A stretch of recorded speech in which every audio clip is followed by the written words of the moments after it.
When a satellite orbits, the line joining it to the Earth sweeps over equal areas in equal periods of time. If areas 1, 2, and 3 are equal, times 1, 2, and 3 are also equal. Therefore, the speed of the satellite changes depending on its distance from the center of the Earth. Speed is greatest at the point in the orbit closest to the Earth, called perigee, and is slowest at the point farthest from the Earth, called apogee.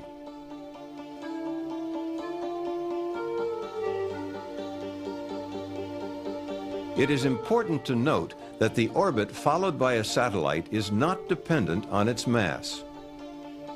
A large, heavy satellite could be in the same orbit with a small, light one, each sweeping out equal areas in equal periods of time. Kepler's third law, the law of periods, relates the time required for a planet to make one complete trip around the Sun to its mean distance from the Sun.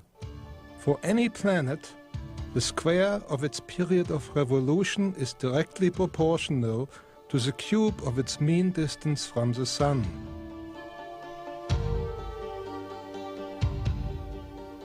Applied to Earth satellites, Kepler's third law explains that the farther a satellite is from the Earth, the longer it will take to complete an orbit, the greater the distance it will travel to complete an orbit, and the slower its average speed will be.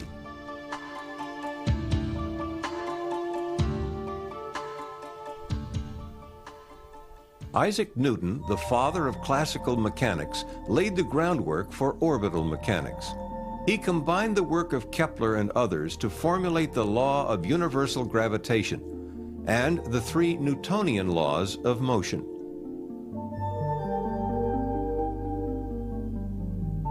While Kepler's laws provided a conceptual model of orbital motion, Newton's laws provided the foundation for the mathematical description of orbits.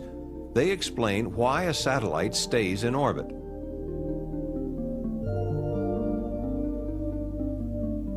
Newton's law of universal gravitation. Any two objects in the universe, such as the Earth and the Moon, attract each other with a force directly proportional to the product of their masses and inversely proportional to the square of the distance between them. Stated more simply, the more massive the objects are, or the closer they are, the greater the gravitational pull between them. Newton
6 numbers called the orbital elements, which specify the size, shape, and orientation of an orbit in space, as well as the location of the spacecraft in the orbit. Based on an orbit which is an ellipse, the 6 orbital elements are length of the semi-major axis, eccentricity, inclination, right ascension of the ascending node, argument of perigee, time of perigee passage. The major axis of an elliptical orbit is the line joining the perigee and apogee. This line is also referred to as the line of apsides. The first orbital element is the semi-major axis. It is simply 1/2 the major axis. Circular orbits have no apogee or perigee. Therefore, the semi-major axis is simply 1/2 the diameter of the orbit. The semi-major axis is used to define the size of the orbit. From this, the orbital period, or time that it takes for the satellite to complete one orbit, can be calculated. The shape of an orbit is defined by the second orbital element called eccentricity. For all ellipses, the value of eccentricity lies between 0 and 1. The larger the value, the more elliptical the orbit. A spacecraft in Earth orbit with an eccentricity equal to or greater than 1 will escape the Earth's gravitational field.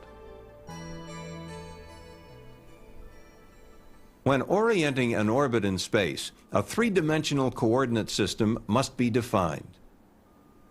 The coordinate system commonly used is the geocentric equatorial coordinate system, which has its origin at the Earth's center. This coordinate system is a non-rotating reference system in which a satellite's orbital plane tends to remain fixed relative to the stars while the Earth turns beneath it. The XY plane is the Earth's equatorial plane. The positive x-axis points to the vernal equinox. This is the point where the sun appears to cross the Earth's equator on its way north on the first day of spring each year. The z-axis is along the Earth's spin axis toward the North Pole. Nodes are points in a satellite's orbit which intersect the Earth's equatorial plane. The ascending node is the point at which the spacecraft crosses the equator going from south to north. The descending node is where the spacecraft crosses the equator going from north to south. The line joining the two nodes is called the line of nodes. The orientation of an orbit is determined by 3 orbital element angles. The right ascension of the ascending node is the angle between the x-axis and the ascending node. It is always measured eastward from the direction away from the vernal equinox in the Earth's equatorial plane.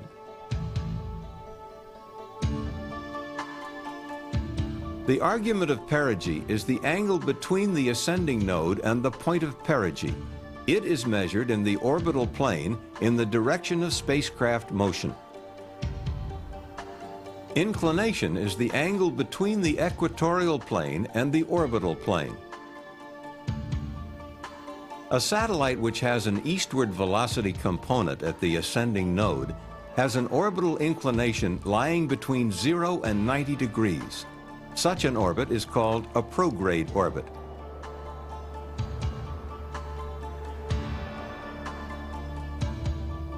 A satellite which moves due north at the ascending node is in a polar orbit. Polar orbits have an orbital inclination of exactly 90 degrees. A satellite with a westward velocity component at the ascending node is in a retrograde orbit and has an orbital inclination between 90 and 180 degrees. The 5 orbital elements explained thus far describe the size, shape, and orientation of the orbit in space.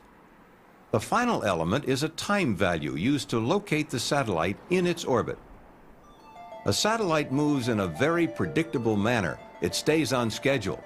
Thus, if the time at which a satellite passes a particular point is known, the time when it will pass any other point can be determined. The particular point chosen is perigee, and the time of perigee passage is the last of the 6 orbital elements. The 6 orbital elements depict a spacecraft's orbit in non-rotating coordinates. To visualize an orbit relative to the rotating Earth, a projection traces the spacecraft's position on the Earth's surface. The projected path is called the ground track. As a satellite orbits the Earth, the ground track shifts westward. There are 2 causes for this. First, the primary contributor is the Earth's rotation toward the east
may incorporate both solid and liquid propellants for propulsion.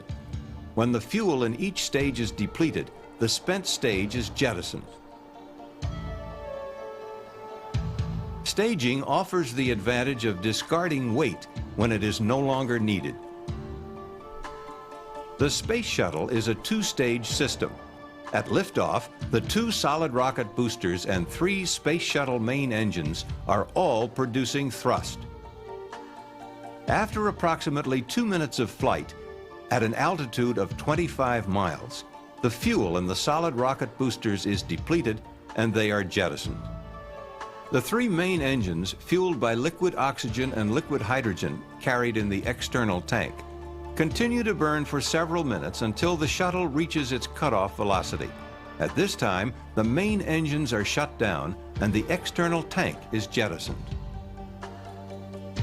2 additional burns using the orbiter's maneuvering system referred to as ohms are required to place the orbiter in its final orbit. The ohms 1 burn occurs about 2 minutes after main engine shutdown and establishes the orbital apogee point. The ohms 2 burn takes place approximately 30 minutes later and circularizes the orbit. Once satellites are launched and put into orbit, it is often necessary to change the orbit with an on-orbit burn. The common term used in describing on-orbit burns or engine firings is delta V. Delta V is the incremental change in spacecraft velocity measured in feet per second resulting from the burn. The amount of fuel used during a burn depends on the desired delta V change and the mass of the spacecraft. Because the amount of fuel carried is limited, fuel consumption is one of the primary considerations in spacecraft mission planning and is critical to orbit lifetime. On orbit, a spacecraft can thrust in any direction. Burns along the flight path, forward and backward, are the most common. A unique feature of any orbital burn is that if no other burns occur, the spacecraft will later always pass again through the point of burn. Forward burns increase the spacecraft's velocity and are known as posigrade burns. With posigrade burns, the flight path of the vehicle will be raised at all points except the burn point. Burns opposite the direction of flight, which slow the spacecraft down, are called retrograde burns. For retrograde burns, the orbit will be lowered at all points except the burn point. The greater the delta V, the greater the difference between the pre-burn and post-burn orbits. Burns can be combined into maneuver sequences to change orbit size, shape, or orientation. One of the most common maneuver sequences is made up of 2 burns and is used to accomplish an orbit transfer between 2 circular orbits in the same orbital plane. The most energy-efficient transfer between 2 orbits of this type is the Hohmann transfer. The Hohmann transfer is actually 1/2 of an elliptical orbit with its perigee in one of the orbits and its apogee in the other. The burns occur at the perigee and apogee of the transfer orbit. The use of the Hohmann transfer minimizes the delta V required, thus having the advantage of using minimum fuel. The disadvantage of the Hohmann transfer is that it takes longer than most other transfers. The type of the transfer sequence depends on the mission and the amount of fuel available. For example, a space rescue where time is critical might use a fast transfer, while a routine satellite deployment where fuel saved for later use is important would most likely use a Hohmann transfer. The burns discussed so far have all been maneuvers in the original orbital plane and do not affect orbit inclination or node position. There are situations which require an orbital plane change, such as setting up a rendezvous or placing a satellite in an equatorial orbit. To change the inclination, the thrust vector must be directed at an angle to the orbital plane. A thrust with a component that is perpendicular to the orbital plane at either the ascending or descending node will rotate the orbital plane about the line of nodes. A northerly out-of-plane thrust at the ascending node will increase the inclination of a prograde orbit, while a southerly thrust will decrease it. Out-of-plane thrusts require considerable amounts of fuel and are performed only when absolutely required. The Space Shuttle, for example, using all of its onboard propellant, is capable of an on-orbit plane change of less than 3 degrees. Satellite orbital planes and altitudes are determined by their design mission, which very often includes a field of view requirement for optical or communications purposes. The field of view of a satellite is defined as the area of the Earth's surface that is in view from the satellite at any given time. Pretty good, right? I love showing this video. It'll really, at the very least, it'll make you a better Kerbal player. I guess even lower than that, like maybe you understand some big words or something. Did you understand some big words? You know, like, yeah, I was watching that. I mean, finish it up. It's about 8 minutes left. But, yeah, can you link the video? I already did. But I'll link it again just for you. All right, anyway. Yeah, let me get the YouTube video up and running, or the YouTube stream up and running, and I will be back in a second. We'll start up some space news.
Okay, we're coming up at just 37 past the hour here at Eric Johnson Space Administration Radio. Isn't that right, Mr. Scream?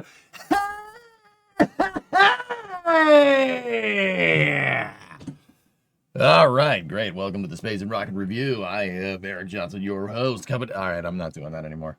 105.4 EJRFM or something. How's everybody doing? Are you ready for some space news? It's not gonna be as, dramatic as yesterday, but it might be.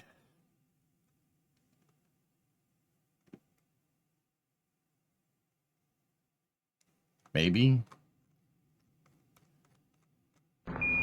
Houston, Tranquility Base here. Bonk the honk. Eagle has landed. Why do Lamborghinis never have horns? Because then they would be Ramaginis.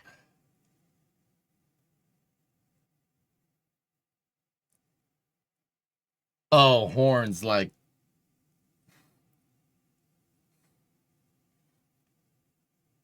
Yeah, Rambert, yeah. Yeah. I've recently gone back to university for a space course, and it's crazy that despite playing KSP for a decade, there are still new things I'm learning about the behavior of orbits. Yeah. Yeah. Yeah. They're pretty good. Yeah, that's what I got. All right, so let's jump into the space and rocket review. You guys have been, I don't know if you've been following the space news the other day. Elon Musk is kind of pissed at interim acting administrator Sean Duffy because interim acting administrator Sean Duffy is trying to apparently dissolve NASA and absorb it into the Department of Transportation because he sucks. I don't know. I don't really understand the end game there. Jared Isaacman is trying to be he's trying to be in the running for NASA administrator, but I don't know. He's originally supposed to be the NASA administrator, and then he stopped because Elon and Trump had a spat, so they removed his nomination. So I might have a solution to this whole thing, and I just came across this real quick. Grant over here posted that Discovery, go and it's unfortunate Jared can't become the NASA administrator, but maybe this guy Jerry Spaceman could fill the role.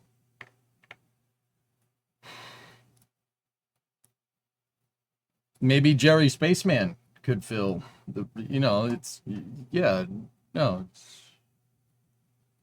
it's, or, this guy, Isaac Jaredman.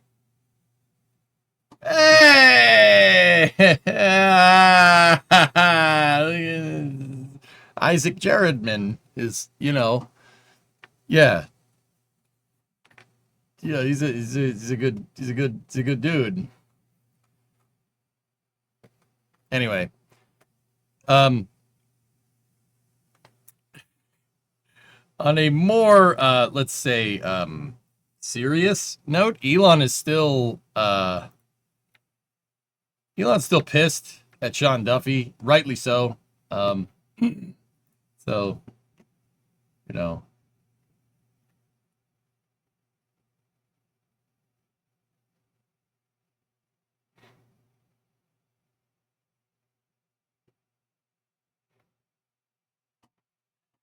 the shellacking of Sean Duffy will keep going until morale improves.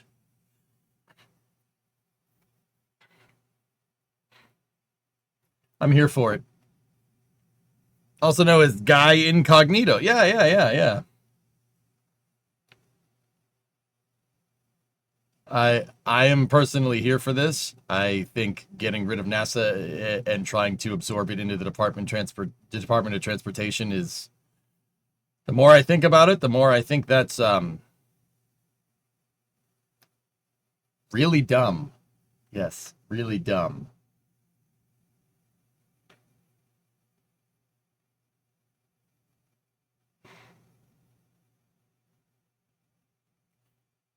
So, yeah, that's what's going on. I got, There's more. There's more. I found more. Having a NASA administrator who knows literally zero about rockets and spacecraft undermines the American space program and endangers our astronauts, correct?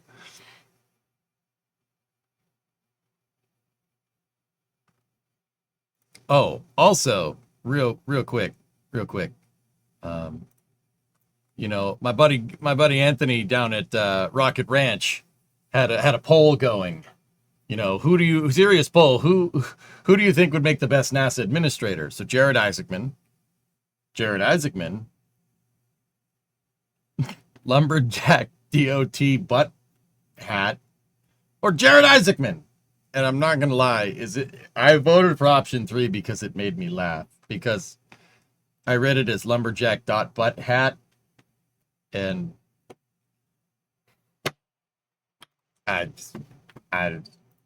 yeah, I mean, it's pretty funny.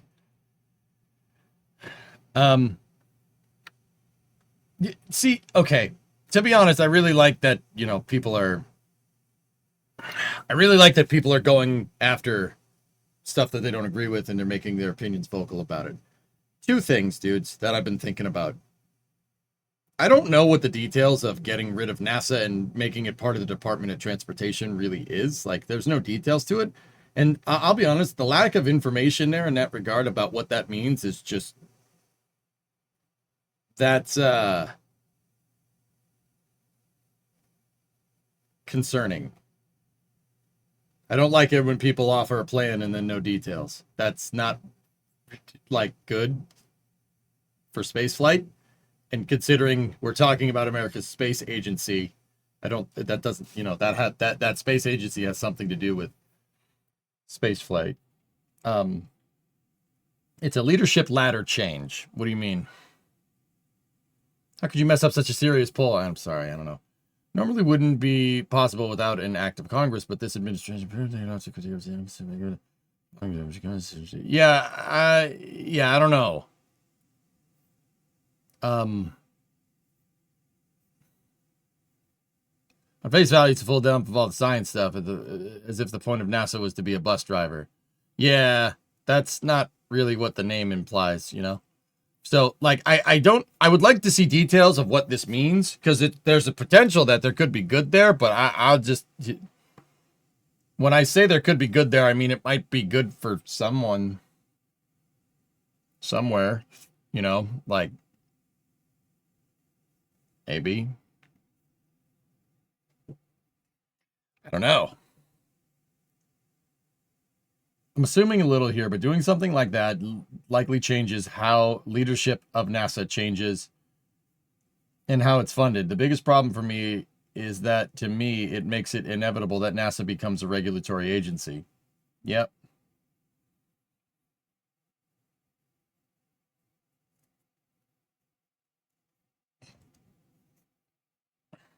There's good potential, larger stake in the budget discussions. Yeah, Gil, you know, like I said, I would want to hear more details now that I'm really thinking about it.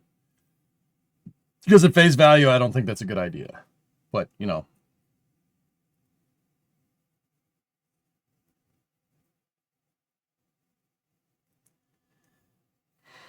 That doesn't even make sense. Why make it into the Department of Defense? There's no correlation. Yeah, I know, Graham. I know. Yeah.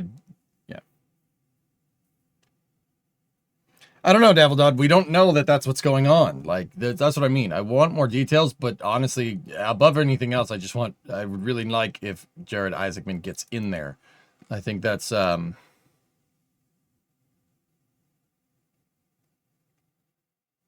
I don't think that's a good idea.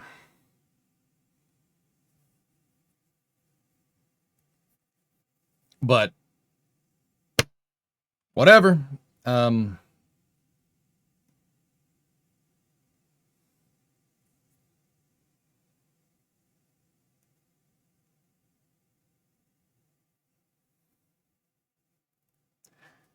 Anyway, Jared gets in there to save NASA before he can kill it. I think that's what Elon's all about, dude. But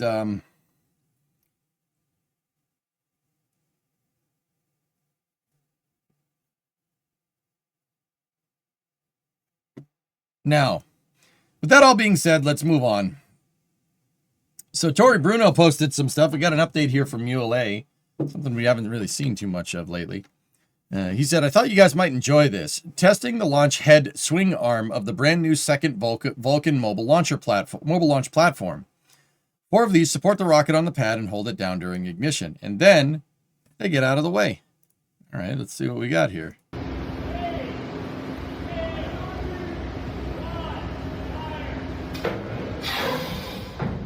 Cool.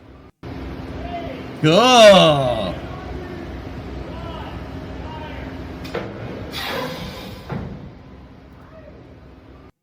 Oh yeah, we'll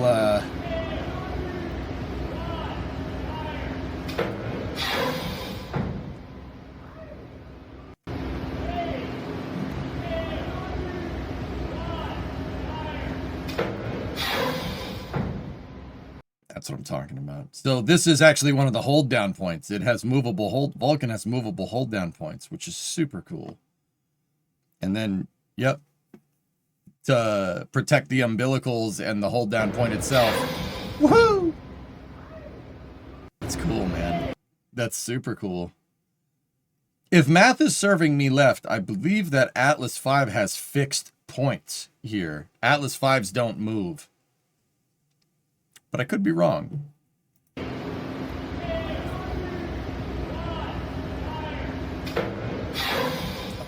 So legit, dude.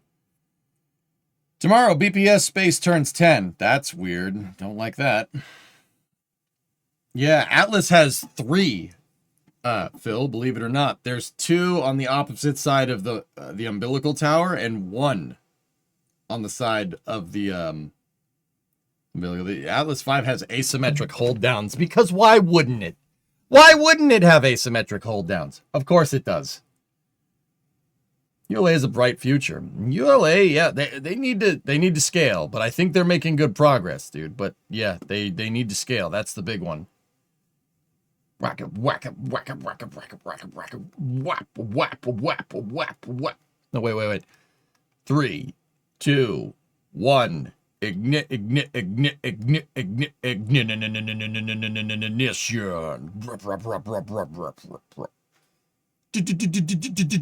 Drop the bait. Sorry, I'll stop. Anyway, yeah, ULA's they've scaled. Tori Bruno always said that he would scale up and pursue reuse if the market demand was there, and the market demand is there because ULA has a pretty hefty contract from Amazon to launch Project Kuiper satellites, which is great. Can I do one more thing? Ready? All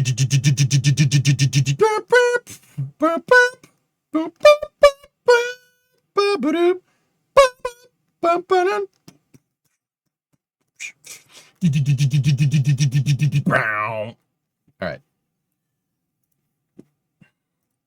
I'm sorry. Don't act like you wouldn't do that. Don't look at me like that.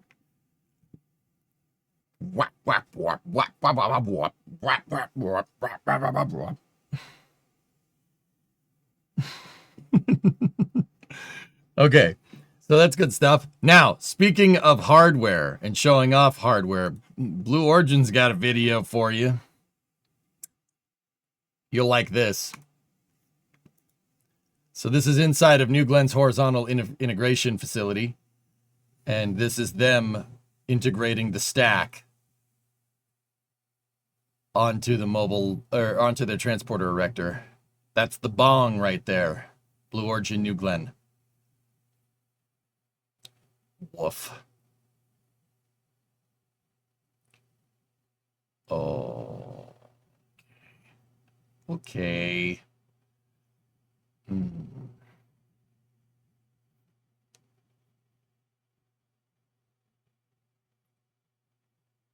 This is the type of content you watch for? Oh, great. Good.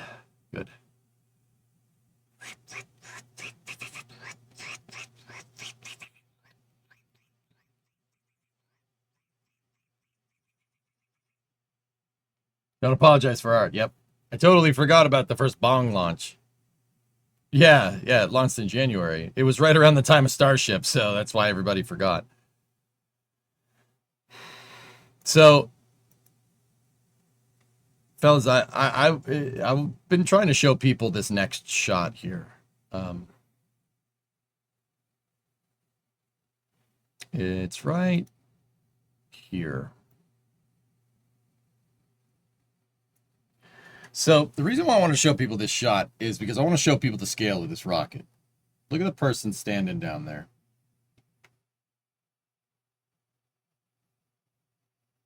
Look at some of the people moving around in this thing. See the dude? The dude just sitting there? Look at the size of this damn thing. Oh my goodness.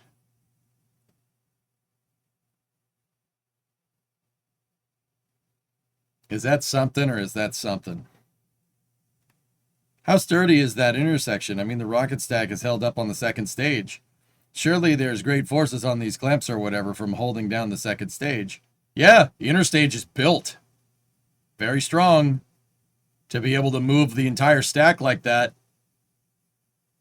you have an integral second stage. Structurally integral second stage, which is pretty cool. If you look, guys, they're picking it up from... They have boat straps. These are 12-inch boat straps. Just holding the second stage up, and then there's a spreader bar attached to the frame, the reaction frame back there. Laterally integral, yeah.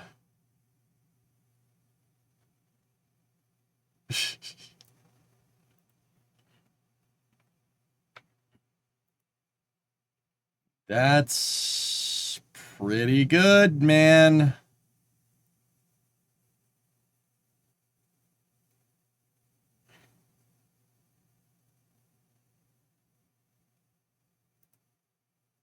Hate to say it, but okay, they're building multiple bits of hardware. Launch the dang thing. I think that's the implication here, Fluffy, by putting it on the launcher. But I did notice some things. There's the payload fairing over there. Whatever that payload fairing is, it's encapsulated, meaning the PLF already has payload inside of it for the second. I would assume that's for the second flight, guys. But if you see the payload fairing is 2 halves. It's called the clamshell fairing because it opens up like this, like a clamshell. The 2 halves have been encapsulated on the PAF, and the PAF is ready to be integrated to the stack. Once they mount the stack, this vehicle, the entire whatever that cart thing is that the payload fairing, the payload attachment fitting, and the fairing halves are on, it moves into position and it'll attach it. But it's already been encapsulated. Now, New Glenn's second mission is a paying customer. It's NASA. NASA's Escapade probes that were built by Rocket Lab are on there. There's 2 of them, and they're heading to Mars.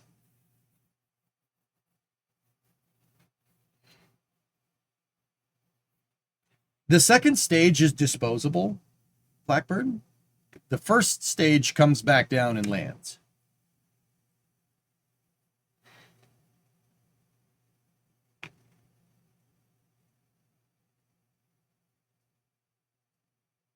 How many years before they officially review Project Jarvis? Yeah, it's going to be a little while. I realize that, and I know I'm just an idiot that sits in my house designing on a computer all day. It just seems foolish that they built a whole test campaign on recovering the first stage.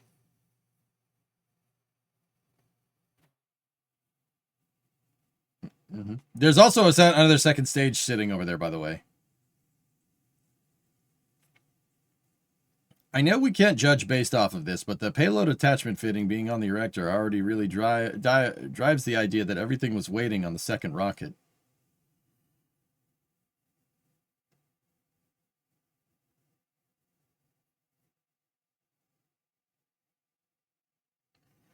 Yeah, pretty much.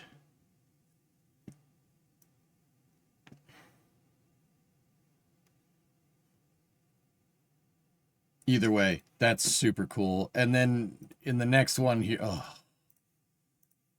mama. That is a big, big, big,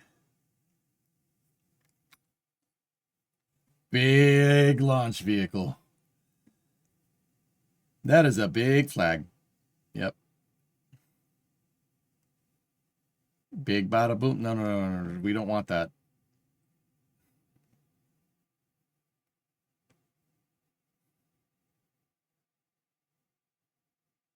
Boost pumps? Huh. Oh, I suppose that makes sense. Anyway.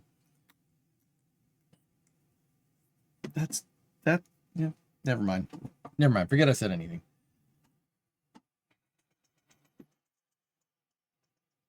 It's not an afterthought. That's there for a reason.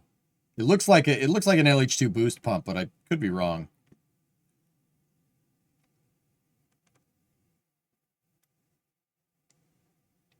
Dude, this thing is chunky. Like, I just can't believe how big it is. This thing is freaking huge.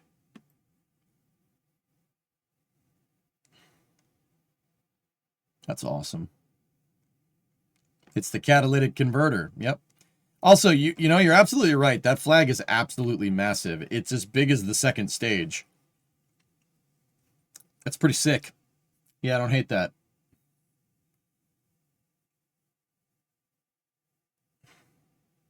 And before one of them shows up with the toroidal wing and jet engines. Yeah, I know, right? It's all my idea. The payload fairing is a dummy for the static fire. Escapade is not encapsulated yet. Yeah, I figured that might be the case. I was going to say, I never heard anything about Escapade being encapsulated. Still, though, pretty sick.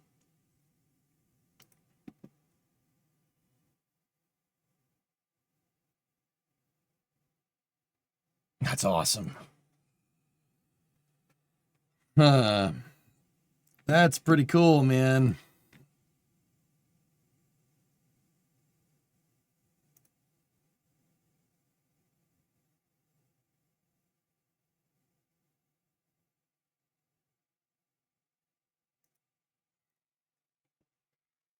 Can we bully Boeing into using BE-3Us for the US, pretty please? Yeah, that's fine.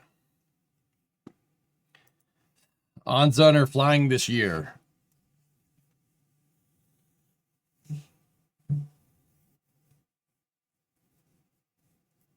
Yeah, I would say, yeah, that's probably going to happen.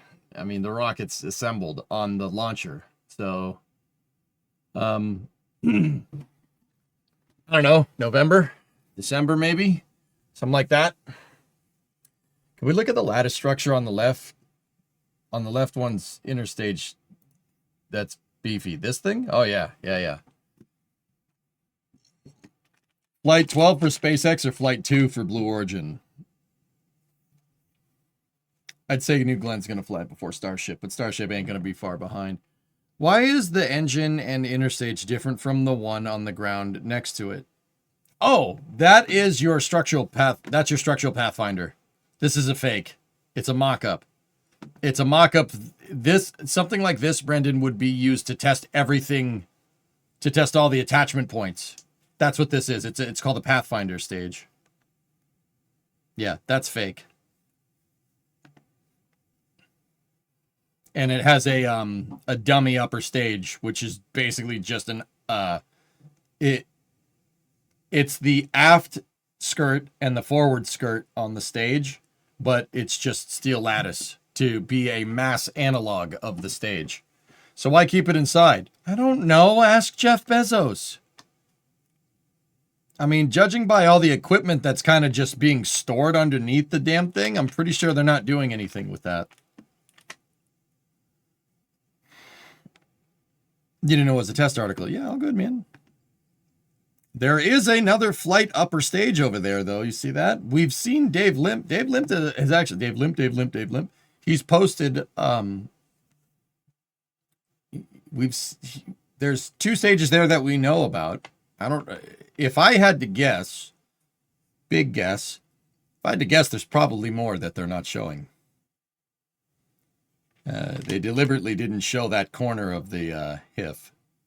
So I'm going to go ahead and guess there's probably like 2 to 3 more upper stages somewhere in the processing flow, because they were trying to hit 6 flights. Do you think Flight 12 is sooner now that Elon is a little unhappy? I think it was going to happen quick already, but Graham, I've talked to people at SpaceX and they were gung-ho about this. They're like, all right, you think they can beat us? Okay, sure. They don't even have another first stage built. This is inside of the horizontal integration facility, Fluffy. There's probably another one in the processing flow. Actually, there's probably like 2 or 3 in the processing flow. But this is their integration hangar. This is not the factory. That's not the factory floor. This is where at the launch pad. That's at LC-36.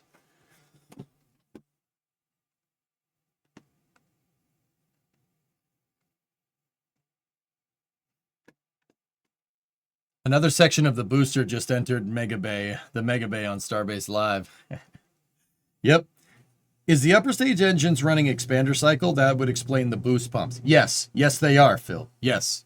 Dude, that New Glenn second stage is a Centaur on steroids. Like, not even steroids, dude. That's like a... That's not even steroids. That's like bull testosterone or something. Like, that thing is a gigantic, structurally integral Centaur with freaking 700 kilonewton expander cycle engines. And if you're using an expander cycle, you have a boost pump.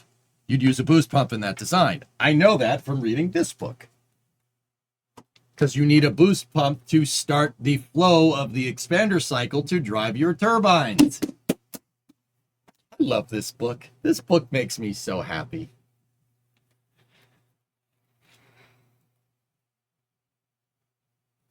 What's the book? I'm not telling you. I'm just kidding. I'll tell you right now. Look. Modern Engineering for Design of Liquid Propellant Rocket Engines. Just use an S4B. It is a S4B sized Centaur with no balloon tanks. That's the last section of Booster 18 heading into Mega Bay 1 CH4 tank barrel. Can you explain an expander cycle? Oh, sure, man. Yeah, it ain't no problem.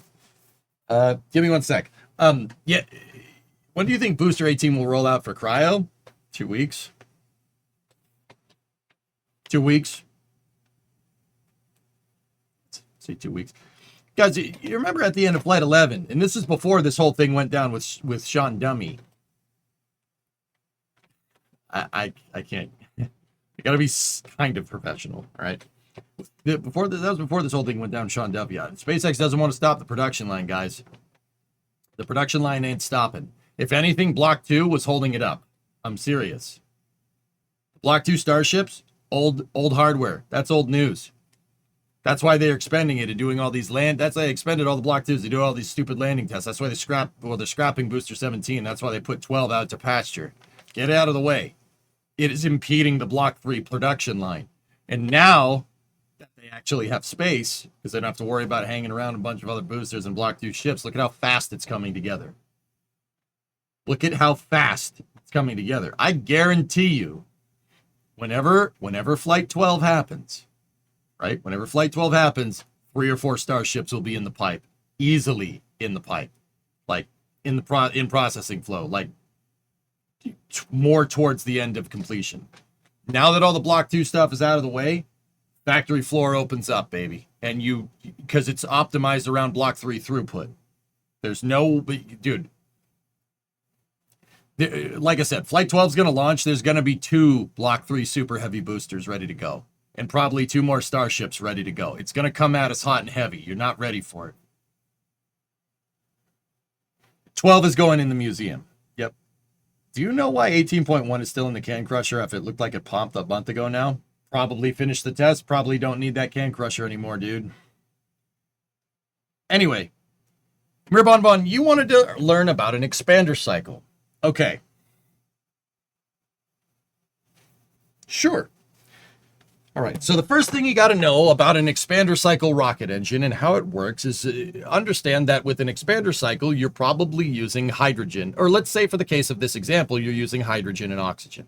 Okay. So fully cryogenic, hydrolox, expander cycle engine. Now, the thing that you got to understand with hydrogen is insanely good at conducting heat. You can tank a lot of heat energy into hydrogen. It's a very good heat sink. Okay? but it's a gas. Gases can be good heat sinks too.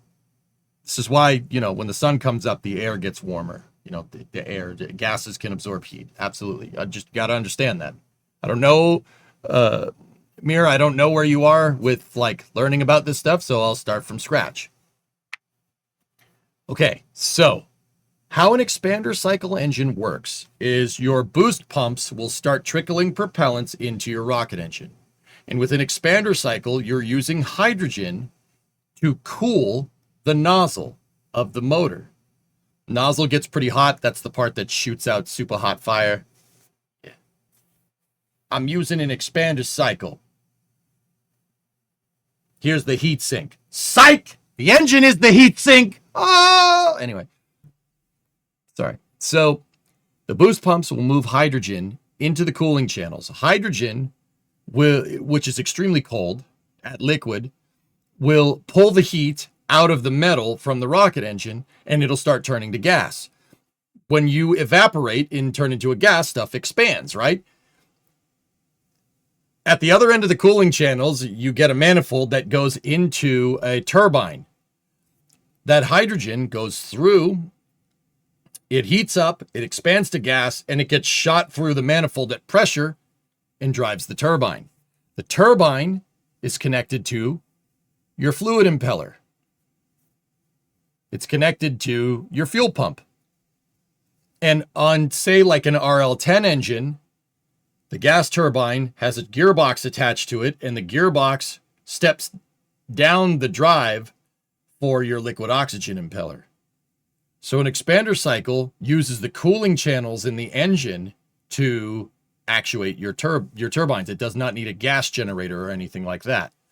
It's just using the straight fact that hydrogen is an insanely good heat sink to drive the turbine. And then when the rocket engine turns on, then it really pressurizes and it really drives the turbine. It's pretty straightforward stuff, dude. Really, expander cycles are some of the simplest bipropellant rocket engines around, save for maybe a pressure-fed hypergol. I broke up with my ex-girlfriend. Here's the number. Psych! That's the wrong number! All right, Antares. See you, buddy. So, does that make sense? It's very simple operation from there. And the two fluid impellers will flow hydrogen and oxygen into an injector plate. Injector plate goes out the explodey bits. Super hot fire comes out the bottom.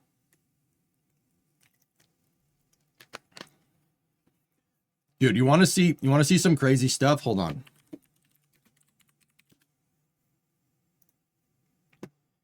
NASA actually experimented with deep throttling RL-10 engines back in the day for like landing applications. You want to see something crazy? You can do some real cool thermodynamics with this stuff. They were looking at deep throttle applications for RL-10s for lunar landing engines. This is called the RL-10 CECE experiment, or CC for short. Check this out.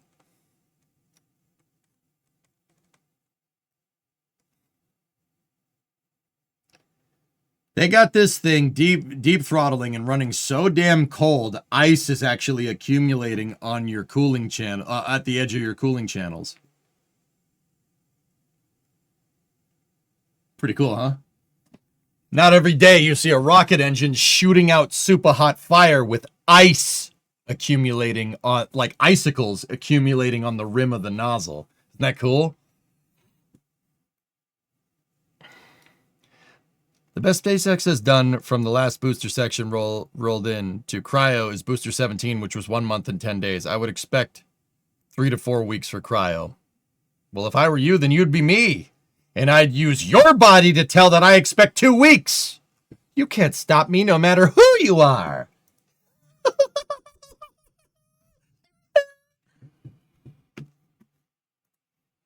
Anyway, yeah, expander cycles are really cool.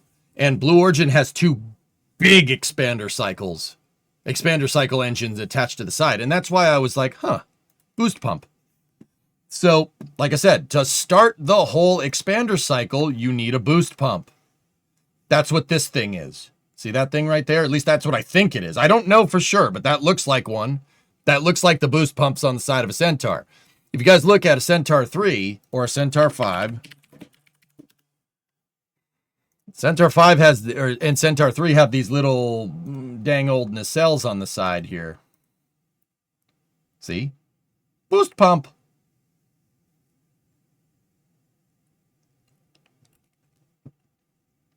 So, yeah, Blue's engine is not exactly the B. Yeah, exactly. The B7 is dual expander. It's a little bit different. But, yeah, still cool. There's also apparently a tank named the Centaur 3 as well. And it is a Cromwell.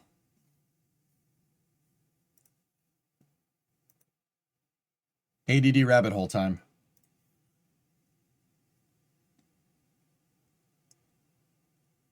It has a Meteor. A Rolls-Royce Meteor on it. Nice. Nice. It looks like a Panzer IV ripoff. Also, it has riveted armor. What the hell are you doing? Discovery, go and throttle up. Riveted armor.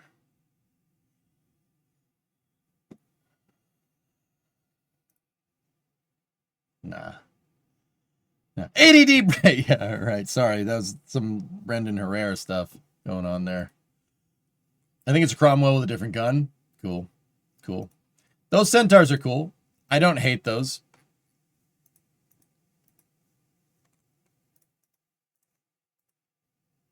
I like this picture better, though. I like these Centaurs. These Centaurs are better.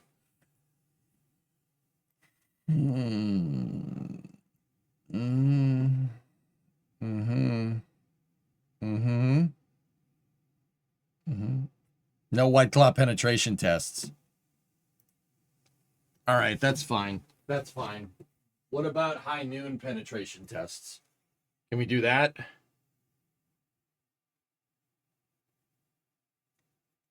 No? All right. All right, that's fair.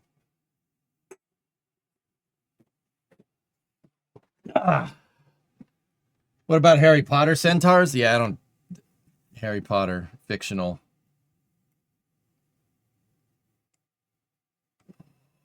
They look so good. Look at them all in a row. I'll take the one on the end. She's perfect.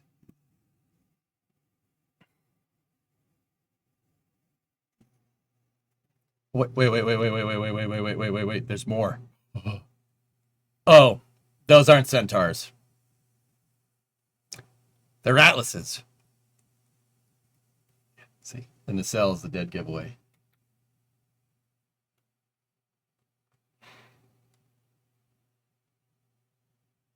No penetration test, EJ. This isn't that type of stream. Are you sure? Oh my goodness. That Google image search, the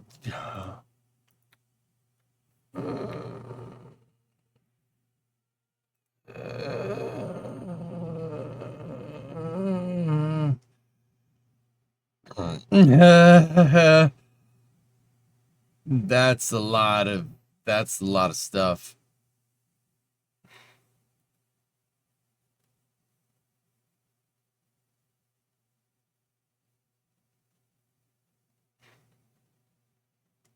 Why does Atlas Centaur just work? Because Convair, dude. Convair made the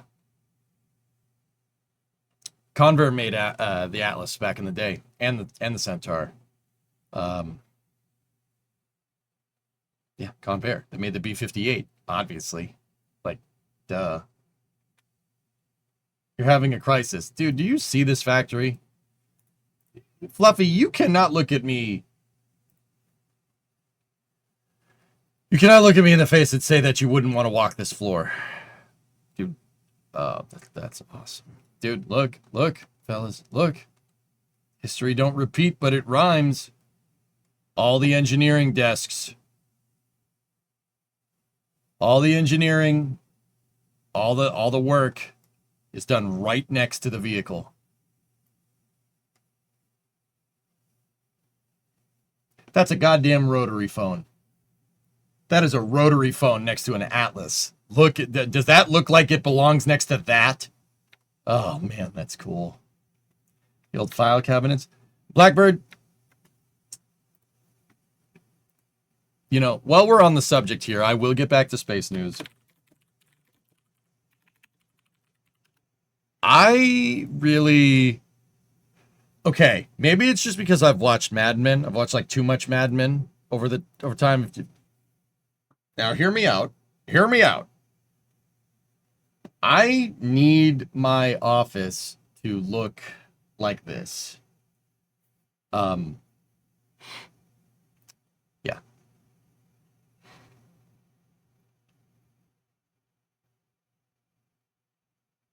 I need my office to look like this.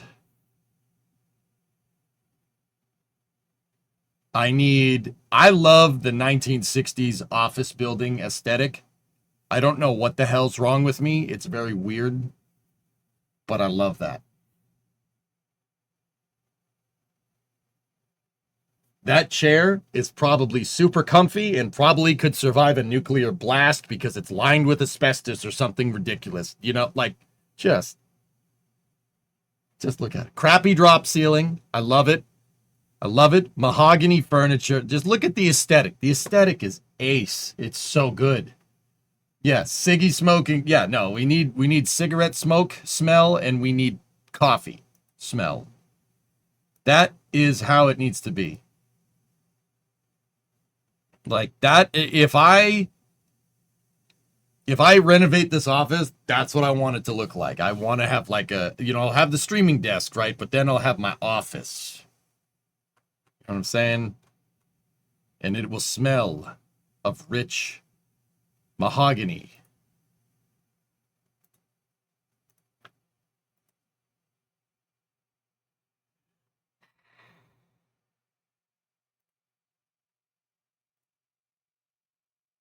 Hang on.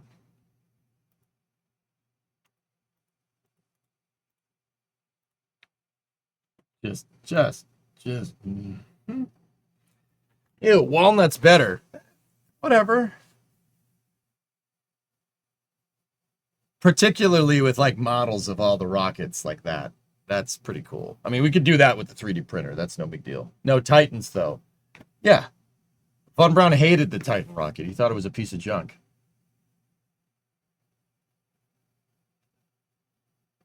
Now, to be 100% fair, Titan rockets are pretty good. I don't mind Titan rockets. They're pretty nice. If I had to choose between a Titan 3C and a Saturn 1B, I'm taking the Saturn 1B. Yeah, that's not even a judgment call. That's why Von Braun didn't like Titans. He hated those things. I didn't see you playing with your model rockets again. Good! The Saturn 1B is simpler. You can, yeah, I mean, yeah, dude, Saturn 1B is great.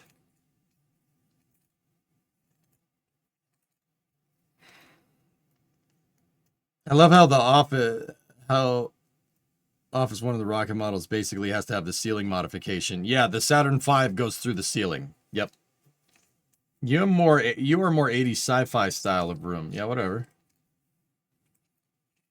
Plumbing wasn't all that simple, but it was made out of spare parts. And you could have refactored that first stage into a Saturn II. No problem. Saturn II. Even using the H1 engines, you could have simplified the design because you have the S4B production line. Just take an S4B, extend the S4B, and make a 9-engine thrust structure.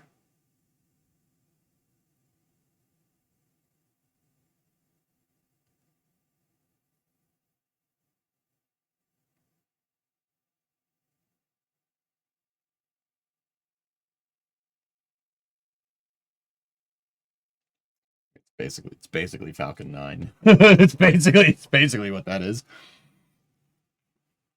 Where have I heard this one before? It's basically Falcon 9. Like, anyway. So, yeah, New Glenn is fully, I would say stacked, but it's fully integrated here. Or just simplify it to do a single SRB. You know, that's a good idea, fellas. You know, the diameter of a Saturn 1B is 260 inches. So we will make a 260 inch solid rocket motor. And you know what? Just because, let's, you know, casings. Space Shuttle had a problem with segmented SRBs back in the day. So maybe we should just make it a single case. Make it a single case. You know, while we're here. Actually, to be honest, single casing AJ260 S Saturn 1B first stage, you could parachute that down. Oh yeah, you could reuse that. You could reuse the casing. Sure, why not? You could have it land the same way that the shuttle SRBs land, with the engine section facing towards the water. And when the SRB hits the water, water rushes up in there and compresses the air inside of the SRB's combustion chamber, and the whole thing turns into a hydropneumatic shock absorber and cushions the landing. That's why SRBs can be recovered with parachutes and liquid fuel boosters cannot. Now, Super Heavy, when it splashed down, tried to do that. And what happened is the inner ring of 13 engines found themselves migrating upstream into the methane tank.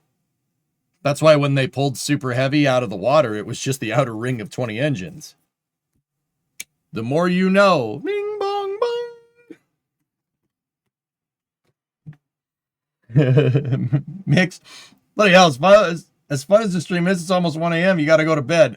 Sorry. And pull it with a 59 Ford. That's a good idea. Mix, I'll get... Hey! There's the sub right there. Thanks, man. Okay, so I'll get through, let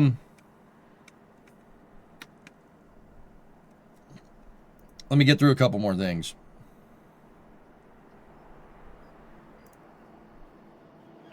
So Stoke was testing something last night. They were testing one of their tanks at their test site.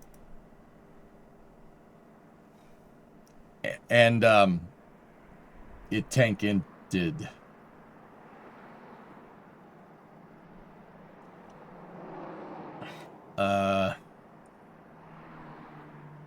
It exploded. Can you read last? Sure, Outdoorsman. Is it possible to... What are you saying? Is it possible to renovate the original Mission Control Center for Artemis 3 and then have the imagery created from Apollo 11 but with modern day stuff? Maybe have some of the guys from Apollo sit next to the controllers? They'll probably do that last part. The first part, no. So, you know, at face value, that doesn't look good. Andy Lapsa, the CEO of the company,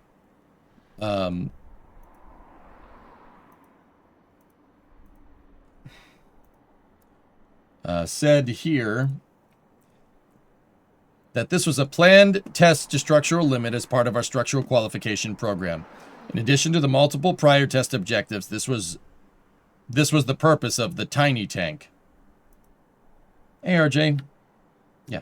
As if Stoke would blow something up. They ain't gonna blow something up. There's freaking Stoke, man.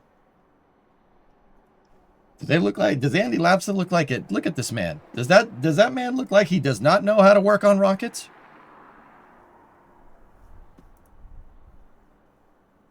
No. Stoke is the real deal, dude. They...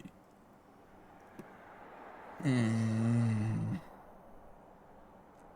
I... Do you guys mind if I just... You know... As a treat...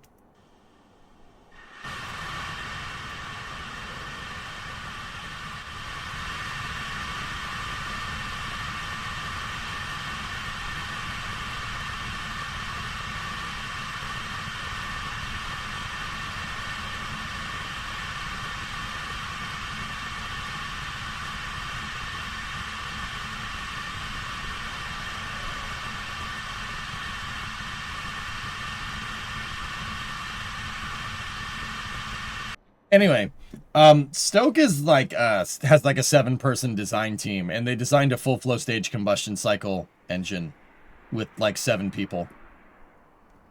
Oh, forgive me, designed and built. Stoke's the real deal, man. You know, they haven't launched anything yet, but they're the real deal. The Andromeda engine is pretty good. I remember when full flow stage combustion cycle engines were impossible. Yep. Fairly quiet for an engine. Yeah. Super agile, like SpaceX. Correct. Andy Labsa was also, to that guy's credit, he's also was like the chief designer on the BE4 engine for Blorgen. You know, those engines that we saw being integrated in the first rocket here, those things, the 7 ones that are down there. Yeah, he designed that. Yeah, that's pretty good. Yeah, so don't sleep on Stoke. They're pretty awesome. And also, their launch pad is, their launch pad down at the Cape at Launch Complex 14 is pretty much ready to go. Here's them doing deluge tests. I did show this yesterday, but I just figure I'd mention it matter-of-factly.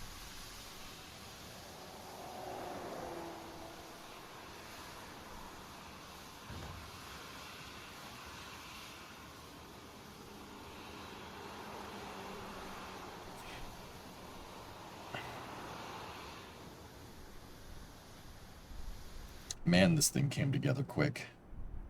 When do you think Pad B will be completed? Interested in your opinion.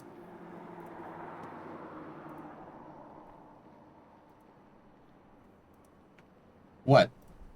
This pad? Right here? This pad? Right here? About 90% of Stoke people are ex-SpaceX or Relativity. Well, here's a picture from RGV, guys, and I will tell you, you know, Jack Beyer, my buddy over at NSF, once told me that the less scaffolding you see, the more likely it is to be completed. And I'm telling you, boys and girls, I don't see much scaffolding left. If anything, I see scaffolding being taken down and inventoried before they have to move it. There is a minimal amount of that stuff sitting around.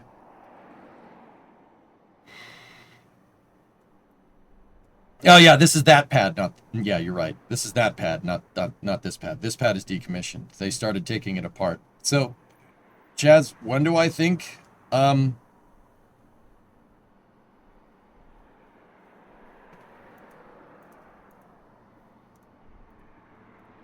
again, these pictures are from my buddies over at RGB. We're in the home stretch, dude. I'd say this thing is probably like 80 to 85% completed. Probably a little more. Yeah, we're almost done here. It's definitely going to be finished by the end of the year. Definitely. I don't know exactly when that might be, though.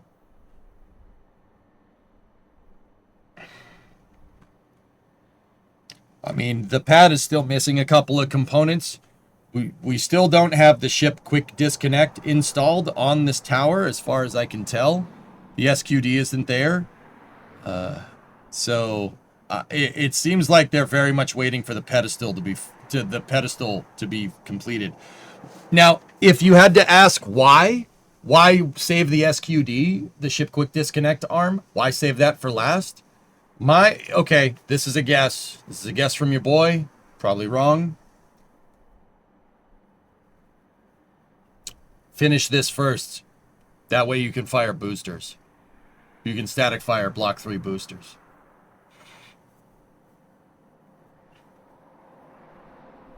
When was this pad rolled out? Construction began on this pad in April of 2024.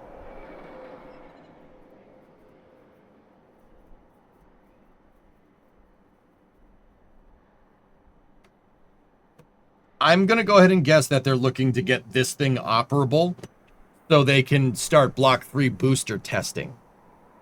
Because, think about it. At Massey's, you can cryo ships and you can static fire ships. You can cryo boosters, but where do you static fire boosters? Right there. See what I'm saying? I'll bet you they moved the ship quick disconnect arm install to the end of pad construction if I had to put my money on it. Pads are the long lead items. Propulsion is your long lead item, guys. Raptor engines have been worked on and iterated since 2016. The pads were, this was a sandbar in 2016. It was a parking lot last year. They lifted that corner piece, this corner piece in today. Cool. Isn't the ship quick disconnect basically ready to roll and be installed? I don't know. Is somebody know? Is the SQD ready to go at Sanchez? Am I wrong to think that Pad 2 will be ready by the end of November? No, Goose. I do not think you're wrong at all. I think you're right. Guys, I'm telling you. Like, this is not based off, like, guys, when I make predictions like this, when I say, like, I think this, or in my opinion, they're going to do this, this is not something that, like, SpaceX employees tell me. In fact, if anybody out there in the industry knows, I have friends all over the place, dude. I have friends at Blue. I have friends at SpaceX, relative, every single one of these companies. I tell them to not tell me this stuff. Don't tell me. I don't want to know. One, because the stuff I get told, I'll probably get too excited about and tell you, and that's kind of frowned upon. No, I could probably keep my own, but I want to, I weigh in to see if my judgment is correct, to make sure that I'm understanding what's going on. I have friends everywhere. I am the eyes and ears of this institution. Do they still have the oil rigs? No, they sold them a long time ago, RJ. They sold them for scrap. Ooh, they doing stuff. Yeah, right. No, I don't want people in the industry telling me this stuff. Like, and a lot of info does get passed around, but I don't want to know. I want to guess, and I want to make sure that my guess is right, to make sure that my judgment is right. It keeps me on my toes as a STEM educator and space news journalist, I guess. The SQD is at Sanchez. I will very rarely give you tidbits of information that I got anonymously from sources. It happens from time to time, but it's very rare.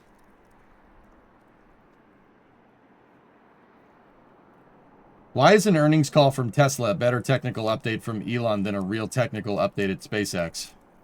I don't know. Do you think it's possible to see a Booster 18 static fire by the end of this year? Yes, absolutely. Now, my buddies at NSF, most people will be like, nah, that's not happening. But dude, look at the pad progress, man. That thing's almost done. The SQD has all the pipes installed, but we have yet to see the end of the SQD arm. Although, because of its size, it could be in a tent or ground fab building at Sanchez. Yep. Stoke, Space, or Relativity? Who is launching first? Stoke. Relativity not far behind, but Stoke. Relativity doesn't even have a first stage assembled. That and Stoke's Nova rocket is actually, like, smaller. Dude, Relativity's Terran R is a big rocket. It's not New Glenn big, but it's bigger than Falcon. It is a big vehicle.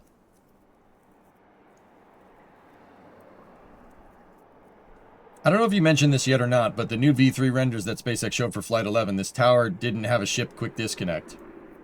Yeah, I think that's just they didn't finish the render. Poor Ryan, yeah. Stoke quarter 2, Relativity quarter 4. Yep. Hey, little Chris. Thank you for becoming a flight controller over on the YouTube stream. Thank you.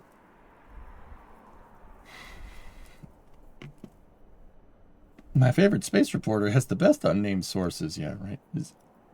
I've had this thought for a while. Why doesn't SpaceX plan to have downrange catch towers at common trajectories, like for tanker launches? I mean, Joe, I think that is a more late game. That's more late game functionality, dude. Like, don't put a downrange catch tower down to improve mission trajectory. Discovery, go at throttle if you can't get like one catch tower being worked, reusable. Literally, just I don't like. Give it some time. I am sure in the future you will see Starship ferry flights between Texas and the Cape. If they need to. I'm positive that would happen. Either that or just move it on the barge. Hey, Dragon, 64 months. Just got back from my second stint in French Guyana. leak checking and fueling a spacecraft. Glad to be back. That's cool, man. Neat. See what I mean, fellas? How many tankers are needed to refuel a depot? 16? Rocket Lab Neutron. When is Neutron, in my opinion?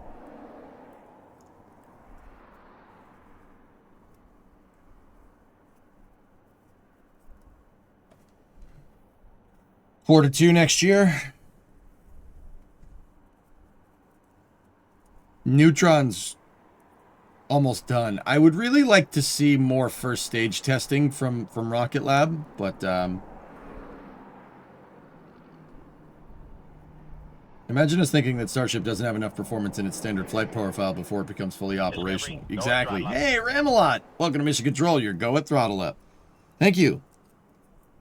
They've talked about a tower in Oz. Yeah, Joe, I think down the road, I mean, especially if they want to do point-to-point stuff, that's going to be a thing. You know, if SpaceX has their way, there'd be towers everywhere. What direction would a rover need? Would a tower need to face for a Texas catch? East. Starship has to do its flip and burn, dude, so the thermal protection system has to be facing away from the tower. You could... 39A could catch it. 39A or the two towers at 37 could do it too whenever those get made. One thing to note about Pad B is that they are at the beginning of closeout process with the main water manifold and quick disconnect hoods. Also, look at the scaffolding in the trench. Guys, this is almost done. They got to put a couple of panels on here, close out up here, put the panels on there, put the BQD hoods on there, and then get all the scaffolding out, and then this thing's good to go. I'm telling you. I still think Flight 12 is going to be in January. I really do. I'm saying that based off of what I see here. Do we have a date for this photo? This was last week, I think, Noah. Do we have any idea what Flight 12 will look like? My guess is that Flight 12 is an exact copy of Flight 11 and Flight 10, but with a Block 3 booster. That would be the next iterative step, in my opinion. Dude, she's almost done, man. This thing's almost finished.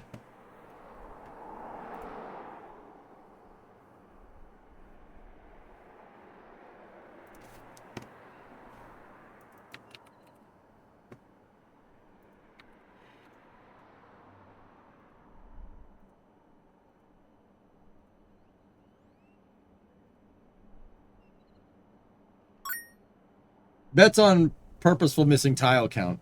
I would do an analog test if it was me, O-Force. I would want a full thermal protection system on 3. I wouldn't be doing any TPS experiments there. Australia probably makes the most sense for point-to-point, in my honest opinion. The literal opposite side of the world gives you the highest benefit in shortened trip times. Yeah, for a Starship, I mean, Aqualix, we've talked about, like, you know, different forms of transportation systems when we're playing cities, right? You know, like trains are good for medium distances. Cars are good for short distances. Bicycles are good for short distances. Walking is probably the good for the shortest distances, right? Airplanes are really good for long distances. Starship, if we're talking point to point, good for really long distances. I'm talking about something that's more than 6,000 miles away. Like, this would be good from like Los Angeles to Sydney, or like New York to Tokyo, something like that. You wouldn't want a Starship hop that goes to California from like New York to Los Angeles. That doesn't make any sense. Those 24+ hour flight. Yeah, exactly. So like London to Tokyo or something, or, you know, like Madrid to Shanghai or something crazy. That's what Starship point to point is good for. Personally, I want Ship 39 to have a fully perfect heat shield. I think that's what they're going to do next. Rarest, I do believe that the reason why they did all those heat shield experiments with Block 2 was to get enough information, to get enough info on how you... Stop that. To get enough info on, you know, theoretical tile failure modes and thermal analysis on tiles. I think as we start Block 3, I think you're going to see less and less, if not any, TPS experiments. I really don't think they want to do any more of those.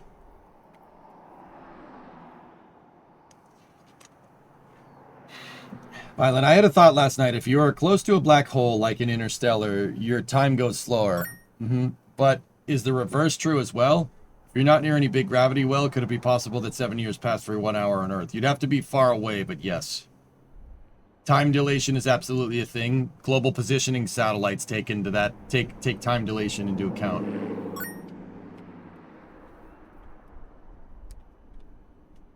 Kind of random, but do you think they will do the paint scheme on the booster like we've seen in the renders? Paint scheme on the booster? Guys.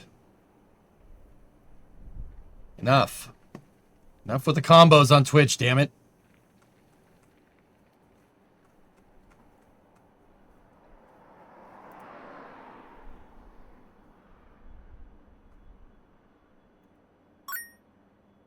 Alright, I'm shutting them off.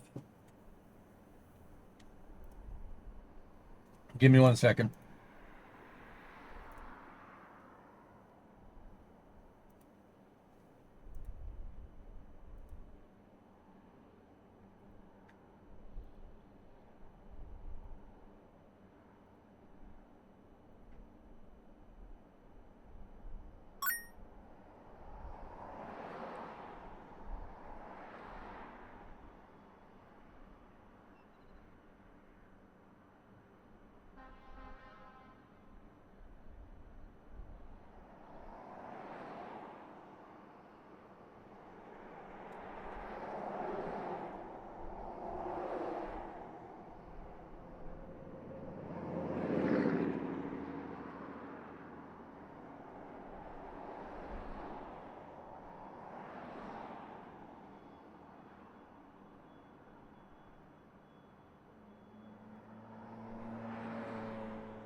I'll be back in just a second, guys. I'm just shutting a bunch of stuff off that I haven't, been meaning to shut off for a little bit. Give me 1 sec. I will be right back. Here, listen to some music.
Okay, I did a couple of changes. I shut off combos and I shut off channel points because I hate both of them. Sorry for the inconvenience. So let's get back into space news, shall we? This booster livery. All right, let me see. We're talking about this thing right here. All right. Sorry, that combo thing just blinking in my head all day, like blinking in my head, like blunk, blunk, blunk, blunk. I can't do it. I can't do it. It's so goddamn annoying and distracting. No. Anyway. So you're talking about like this paint scheme up here, guys? I think that might be thermal protection system, to be honest with you.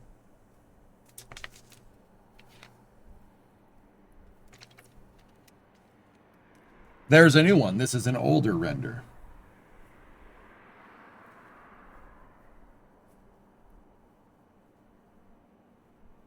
I'm sorry.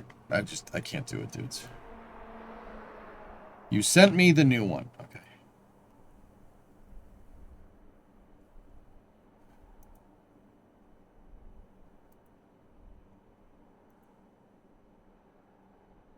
I think so. You're talking about your render here.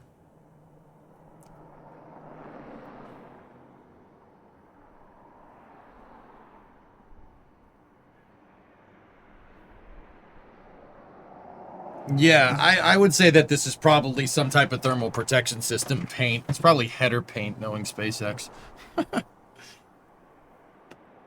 Painted on thermal protection system. Wouldn't be the first time. I mean, they did something similar with Falcon, man.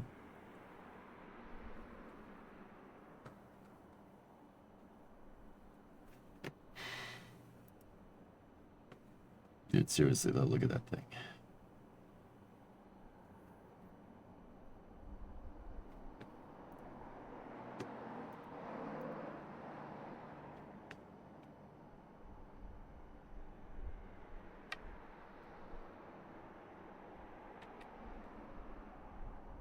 Oh, I'm getting to it, Creeper. Don't worry. So Zach actually posted this. This is off of Lab Padre, guys, and we saw it on a Starbase Live yesterday. They've started demolishing the berm at this pad.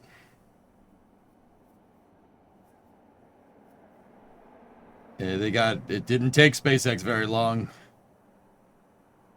You know what the crazy thing is, dude? That concrete was cast like, it's like less than a year old, maybe 5 months ago. Like, when did they make this berm, dude? It's definitely, because they like redid it, guys. The berm has been there since 2023. Bermint. But that concrete they recast it a little while back. No more skate park. I did wonder for a while if they'd keep pad 1 up for a little bit to use as a V3 ship testing stand. Theoretically, all they'd really have to do is change the temp quick disconnected ship adapter. Yeah, Raymond, my guess is that they want the tower for ship catching. That's just a guess though. Mint.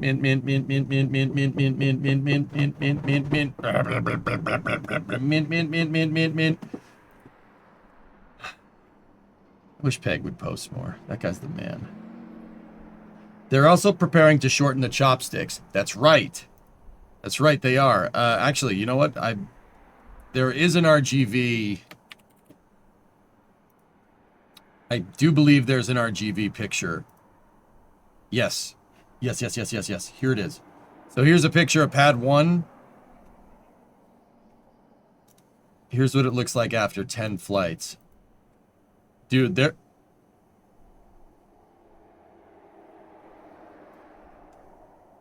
Really? Huh.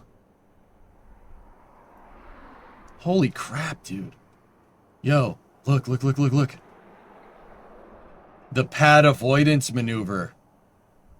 So Starship, when it takes off, it pitches a little bit and does a pad avoidance maneuver. And in that split second, it very much looks like the rim of this pad gets blasted with the full force of a super heavy booster at liftoff. Dude, look, it ablated the steel. That's what ablated steel looks like. Holy crap. That's why the quick disconnects are on the opposite side of pad B. Aha! Yeah, that makes a lot more sense, dude. Wow. Dude, look, it ablated down to the hold down. See, it's all rusty.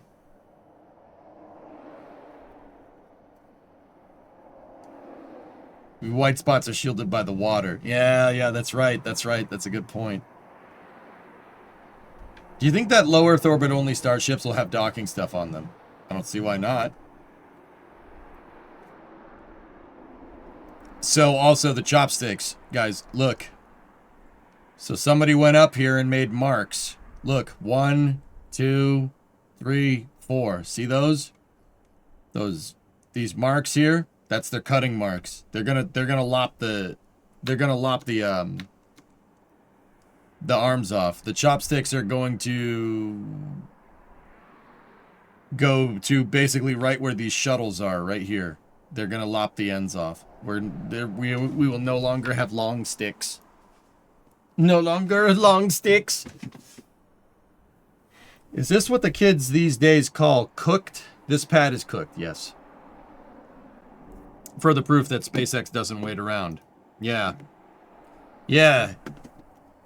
You know, we should have SpaceX compete with other companies to see how fast it takes to you know, to see how fast it takes to make a launch pad. We should see how long that takes.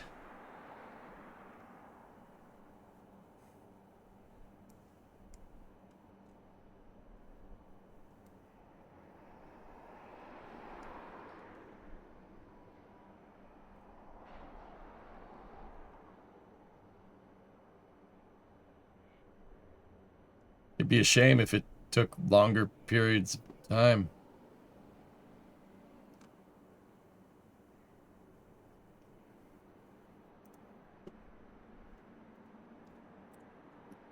I would just like to remind everybody that a year ago at this time, that pad, so pad 2 was basically a parking lot. Yeah. In fact, if you check this out, you guys want to see something interesting? Look at this. If we go on Goggle Earth here, what is an Ultra Boom? It's a man basket lift thing.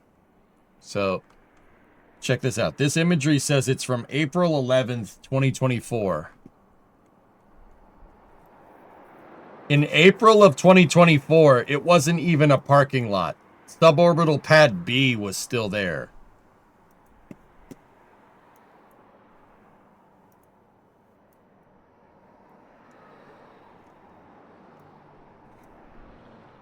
That's in 18 months, they built a launch pad for the most complicated launch vehicle ever devised. Oh, they're building 2 of them. Actually, 4 of them, by the way.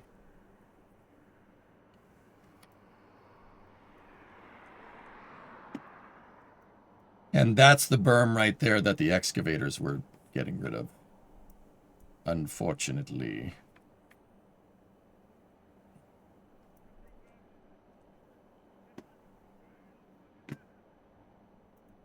Yep. That right there, guys, this is where pad 2 is. Right here. The tower is basically right where my mouse cursor is. And the trench is right here. This is April 2024. Nothing there.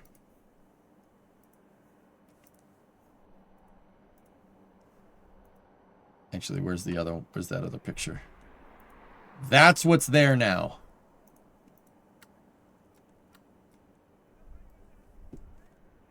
That still has the old vertical tanks, that's right. 5. Well, pad 1 was already made. Pad 1 went up in 2022.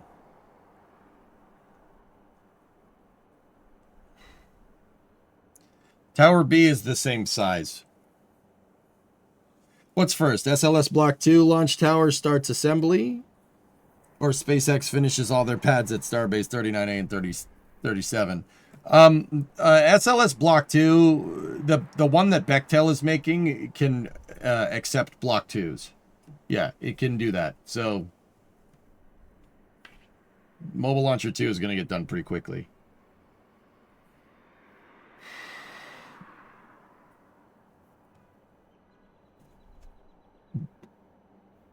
No, the Airborne Pad 2, that pad, that one right there, is a complete refactoring of Starship Super Heavy. Guys, like, Block 3 might as well be a new rocket. We're talking about, like, changes so radical, it's the difference between, like, a Saturn 1 and a Saturn 1B. Saturn 1 and Saturn 1B look very similar. They are not the same rocket. They use similar engine sections, but they're not the same thing. That's a Saturn 1.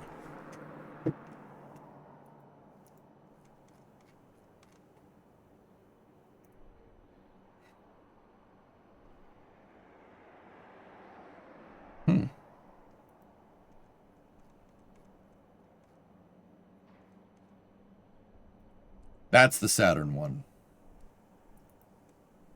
That's the Saturn S4. Saturn 1 second stage with 6 RL-10s.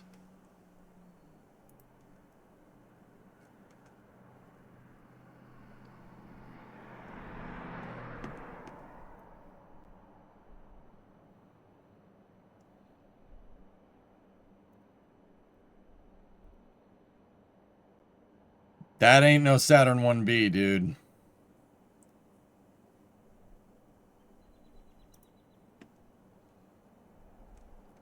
Saturn 1B is a very different vehicle.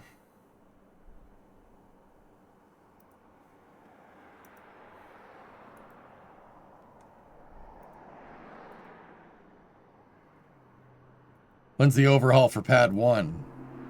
Discovery, go at throttle up. I don't know.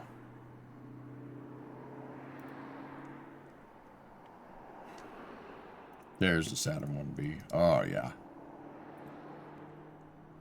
Underrated launch vehicle, Tim, in my opinion. See all the differences, dude? Different wings, the engine section's way more refined. And you have an S4 up at the top with a single J2 engine instead of 6 RL10s. Hey, I've been there. Does 39A get its catch tower before 37A gets its launch towers? Comus, the catch tower is already installed at 39A, dudes. Dude, like, 39A is... We don't see 39A all the time because we don't have a camera like... We don't have cameras on it like NSF has cameras on Boca Chica. We don't have that. Guys, so that's the other pad. So pad A is this pad. Pad 2 is that pad. Those are the two pads at Boca Chica. This pad and that pad. And the one at 39A is the other pad. So this pad, that pad, and the other pad. Everybody got that? Cool. With all that being said, I wouldn't say that the other pad at 39A is, I wouldn't say that the other pad at 39A is, how can I say this? It's not the level of completion that pad is at Boca, but here, take a look. This picture's from Harry Stranger. This is from October 14th, so this was just last week. Fellas.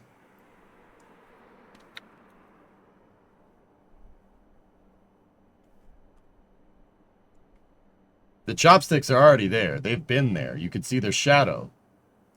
The damn picture. The trench is almost done. And if you guys squint, you can see that they are starting to... they're going to... So over here, they're going to start... Those are pieces for the Libre 13,000. When they go to install the launch mount here... see that big square piece right there? When they go to install it, they're going to do it with one crane. Does that make 37 another pad? Yeah, that's the two other pads. So 37A would be that one other pad, and 37B would be the two other pad. Yeah, one crane is going to pick that damn thing up and put it on there, which is going to be amazing. Goalie, it's a 2.8 million pound lift. I believe that. Then what would a second pad at 39A be called? The other pad. The other white meat. Bebe, it's what's for dinner.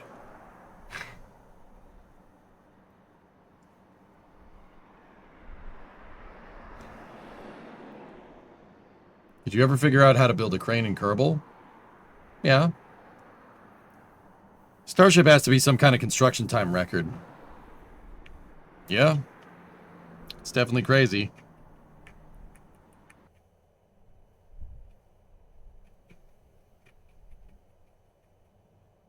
Engineer, I always found the concept of lost technology difficult in sci-fi. The idea that entire swaths of knowledge lost to the ages seemed to be a reach.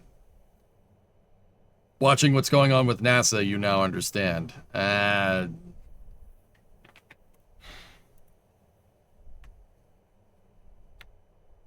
Let's see. Let's wait and see what happens, dude. I heard grumbling the other day of a second pad just south of the tower now.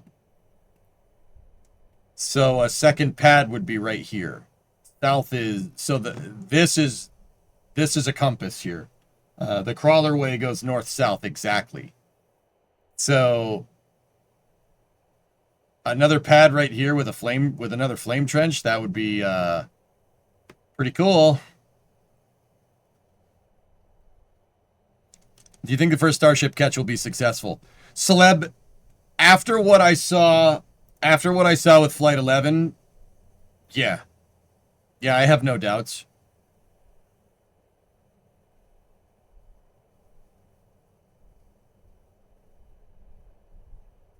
Starship's using Kerbal constructs. Yeah.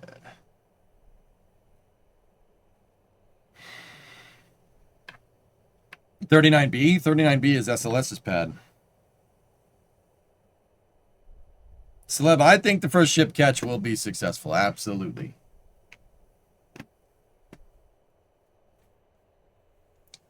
But yeah, fellas, I just want to point out how nuts this actually is that they're like, look, dude, that thing is... So, pad 2 at Boca, that pad is almost done. This is going to be ready in 6 months. Probably less. Actually, I'd say 6 months would be fair. That means 39A is operational by summer of next year. That's not that far away, dude. That is tomorrow in aerospace industry terms. They have a long-term lease on 39A. Zuh.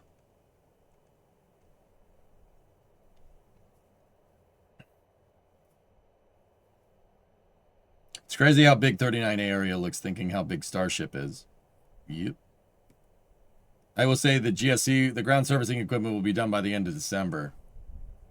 This pad is going insanely quick. The one at 39 is going up insanely fast. Yeah, it's absolutely crazy. And then, yeah, they're gonna chop the chopsticks. Ironically. They're going to lop off these last 2 segments here.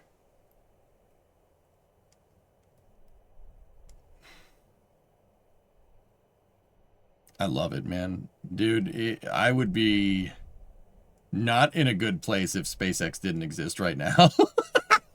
I would be not in a good place, dude. Serious question. Is it possible to lose that lease on 39A? Unlikely. It's possible, sure, of course. But it's unlikely.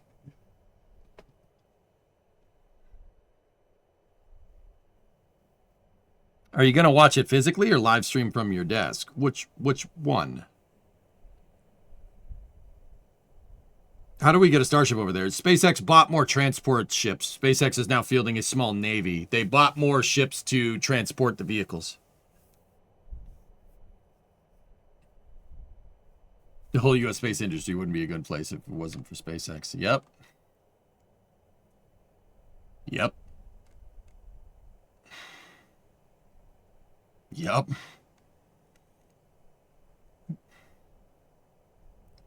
Dude, the pad avoidance maneuver. Holy crap, dude. You guys, so, all right, look. It's popping the freaking, their welds out. These are plug welds to weld these top plates in. It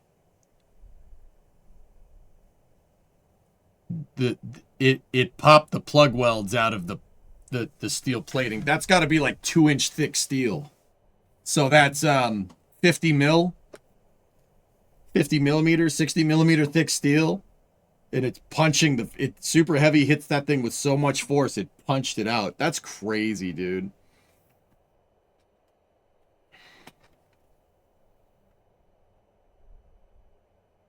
The ship catch. Oh, whenever they go to do a ship catch, Celeb, I will be there. Oh, hang on. I got a message.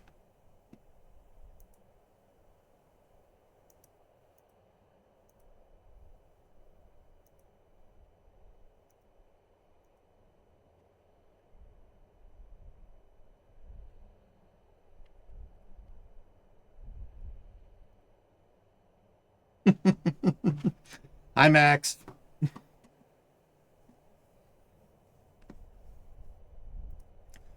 So, yeah, guys, Starship's going to happen sooner rather than later. They should sell sections of that plate. That would be pretty cool. Sorry if you talked about it before. What's up, J Shelf? How you doing? I've been gone for a few days, but is there any word on when the next Starship launch will be? I say January. Everybody says I'm nuts. I say January.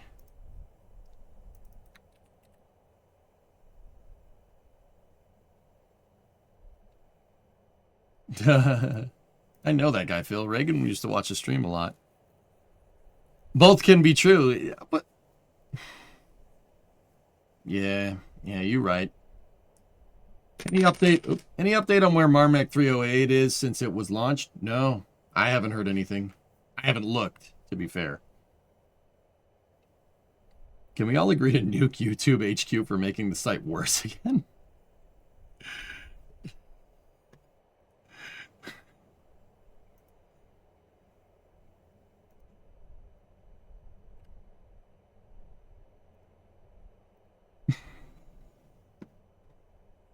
Dickhead.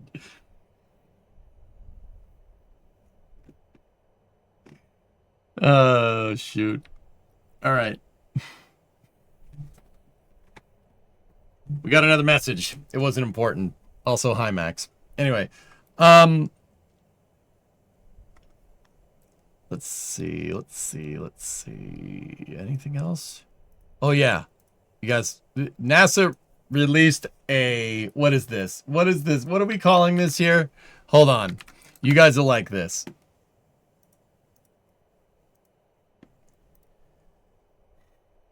Some really large tugs, okay?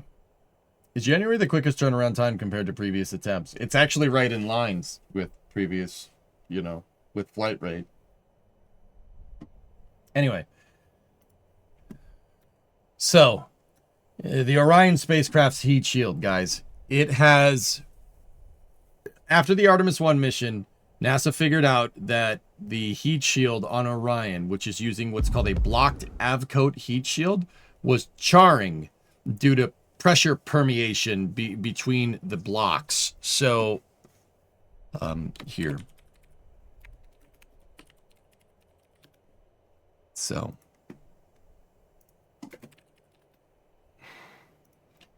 if we look at a picture of a heat shield, now keep in mind this is a heat shield. This is the heat shield for Perseverance, if I'm looking at this right.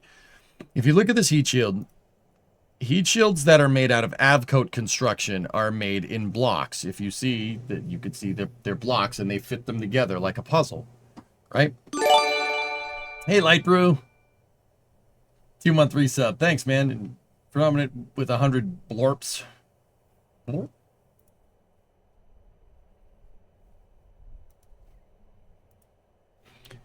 So, Discovery, go at throttle up. NASA basically figured out after the EFT-1 flight in 2014 that it would be cheaper and it would be easier to manufacture Orion's heat shield like this instead of manufacturing it like the Apollo spacecraft's heat shield, which is not blocked Avcoat. It's Apollo's heat shield uses something called honeycomb Avcoat injection. Which is basically a honeycomb fiberglass lattice across the entire shape of the heat shield. And then each individual honeycomb, which is about maybe a ½ inch or about 13 millimeters wide, was manually injected with Avcoat. Now, Orion's heat shield had charring. The reason why it had charring was because these little cracks in between the blocks,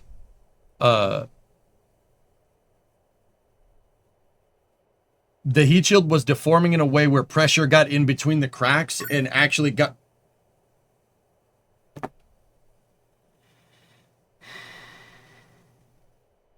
And actually got the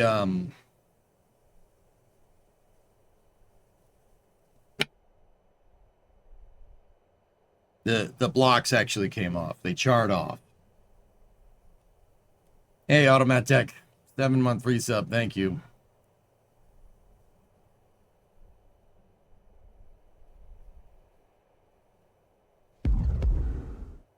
Hi, Space Pope. How are you? Hey, Ewok.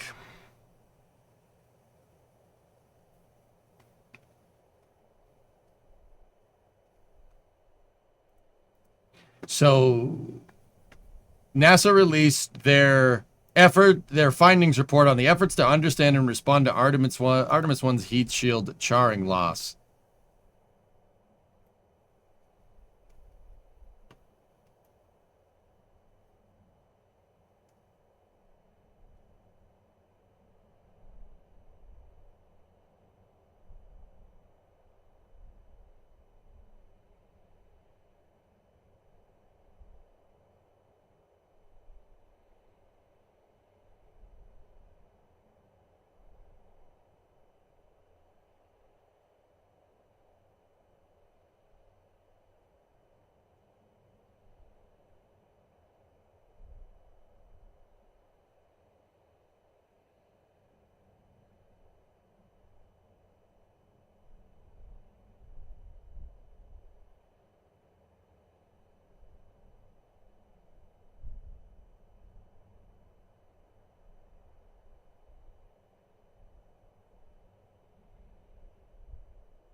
So why release this and waste everybody's time?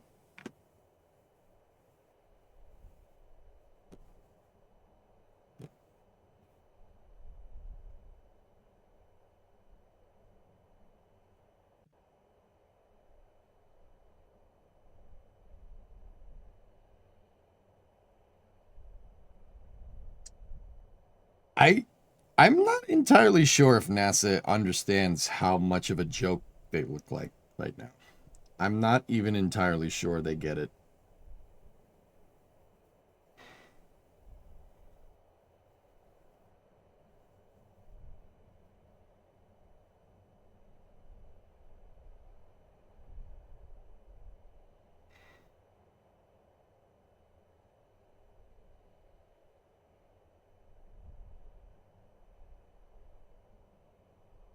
I just don't like what. Just don't release. Just stop wasting our time and don't release it. If you don't want this information out there, why even release a report about it? Because now people know that that's information that you don't want to get out, so now they're going to go looking for it. Do these morons understand what the internet does? The second you say you can't look at this on the internet, people on the internet are going to do the opposite of that.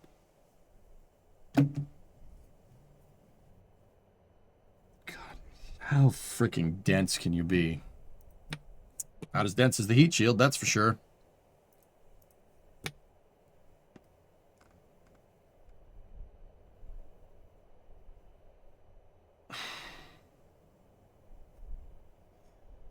Case in point, War Thunder forums.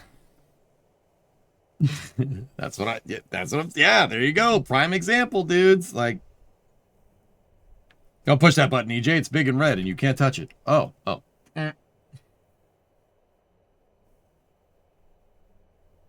Reminds me about a video they released to be transparent and then people figure it out it was edited.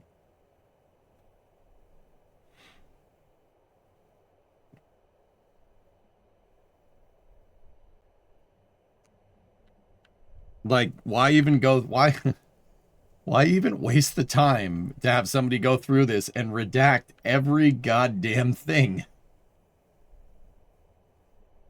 Why did the president float the idea of doing away with that with NASA? It's not his idea, Blanco. It's Sean Duffy's idea. Sean Duffy is the Secretary of Transportation, and he was made the interim acting administrator of NASA in lieu of Jared Isaacman's nomination being pulled earlier this year. It's not the president, dude. It's Sean Duffy's trying to do this. Now, why he's trying to do it, I don't know. I don't really understand why you would do this. I'm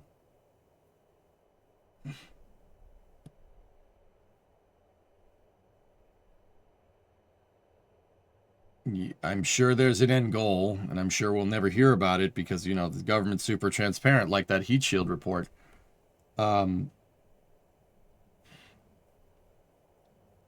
It's pretty clear from your perspective. Your perspective isn't Sean's perspective, Aqualux. I'm trying to be somewhat objective here, okay? I have my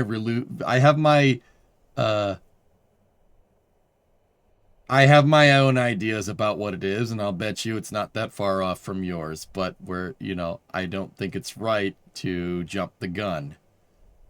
I've already demonstrated a la Monday's Space News that I'm not too incredibly happy with this idea. You know? Yeah, I saw it, dude. I didn't get a chance to read it last night because I stayed up till like 2 playing Battlefield. Sorry, man. Sorry. EJ, explain this to me. After the HLS lunar vehicle comes back to Earth and undocks from Orion, what happens after the ship because it can't re-enter? I don't think the lander's coming back to Earth. I think the lander's going to stay in lunar orbit and then be disposed of from there, Celeb. And Orion is what comes back. Yeah, HLS stays there. We doing that again tonight?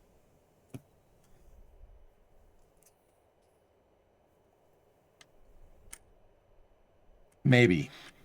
After Summer Car. Maybe. Maybe.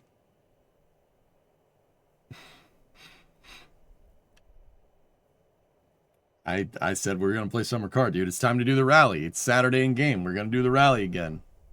And I'm going to try to not bin the car this time. I don't...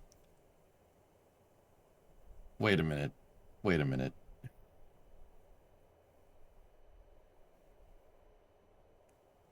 I just thought of something.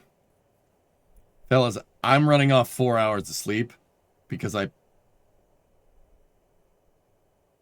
was about to say, you know what? Never mind. I was about to say I'm running off of 4 hours of sleep, which is not a good idea. Have me get a good night's sleep tonight and we'll play Battlefield for after hours. Then we'll play Summer Car tomorrow night. But that's not going to work now, is it?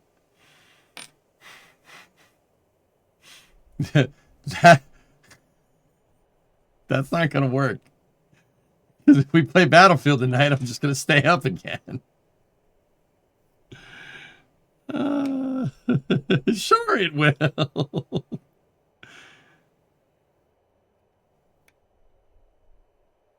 But I don't want to race the rally race if I'm tired, man. I can't even think straight today. You guys have no idea how hard I'm trying to make this Space News relatively coherent. I'm like really exerting myself right now. Don't you fudge up this save. Yeah. I have 3 hours of sleep. You can borrow mine, dude. Please. Just one Battlefield as a treat.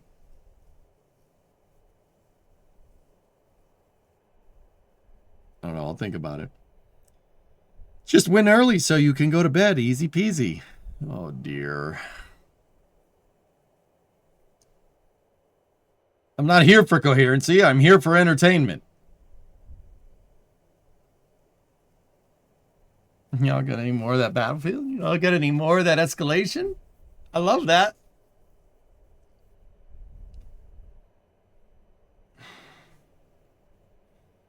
Just one more turn. Just one more turn. Escalation is fantastic, yep.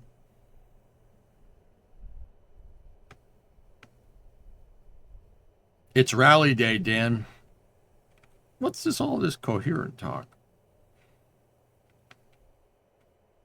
Does NASA have plans to rescue astronauts if something goes wrong with Orion? I don't know. My friends group does Let's Play Till We Lose. Fun thought. Technically, you count as edutainment. Yep.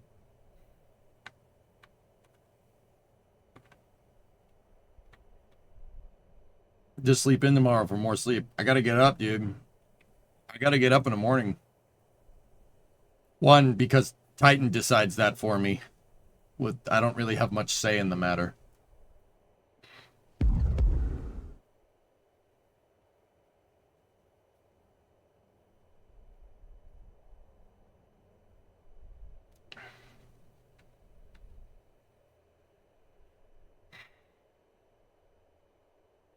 Now I'm really thinking.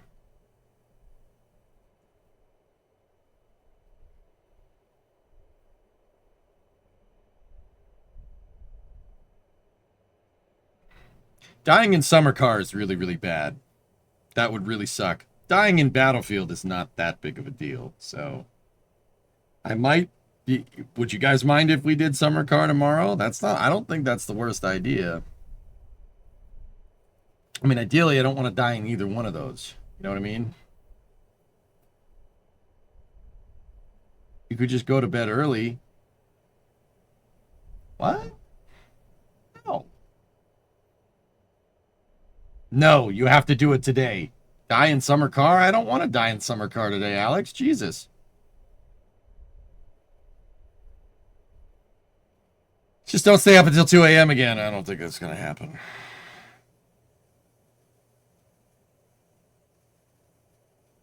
What if BF6 had permadeath? Once upon a time, first-person shooters did have permadeath. It's called elimination rounds, like in Counter-Strike. Where are we on gateway designs? Who cares? Gateway's a steaming pile of crap.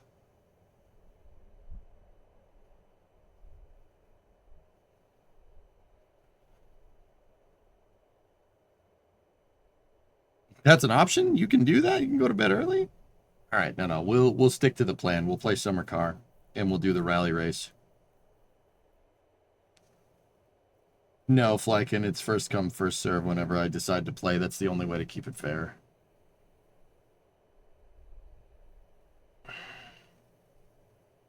Yeah, we'll do summer car. Did you know that real life has permadeath too? Man, it would be... personally, MK Note, I think it would be a much better game if you had at least, like, 2 to 3 deaths. Like, think like Mario or something.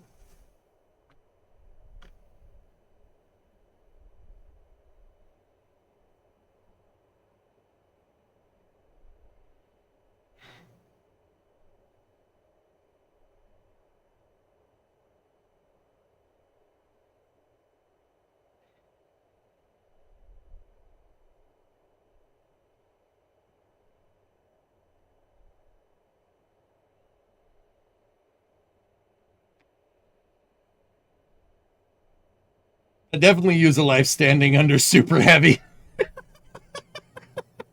I wouldn't, man. Do we even have a rocket that can get gateway to rectilinear halo orbit? Falcon Heavy.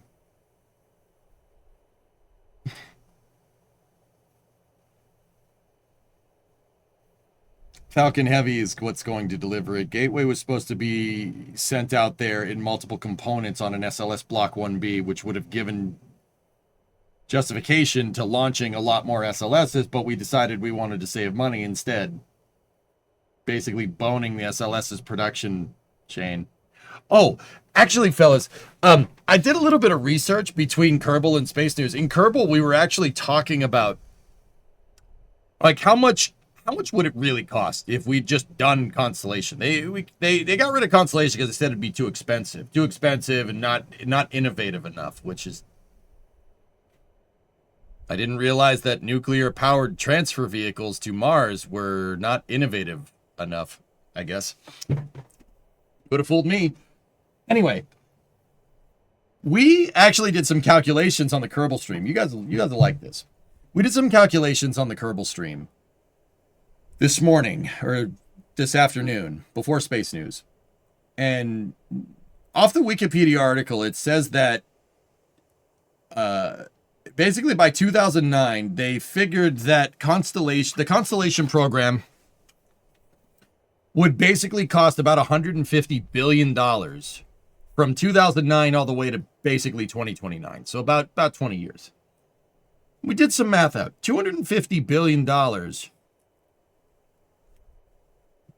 Or no, they said $150 billion. $150 billion over 20 years gives an annual budget of about $7.5 billion. Right? Give or take, it's about $7 billion a year.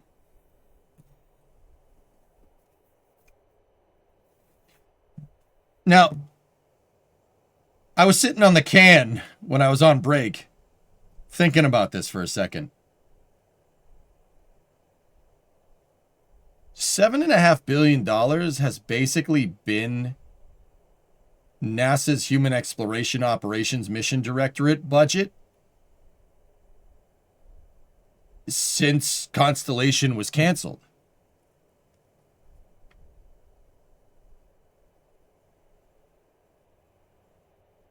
Like, here.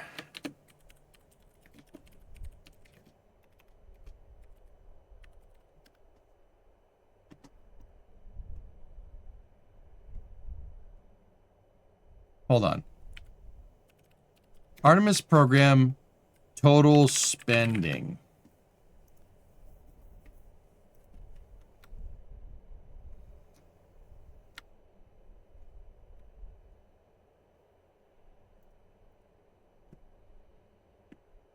Total projected costs for NASA's Artemis program through FY 2025 is $93 billion.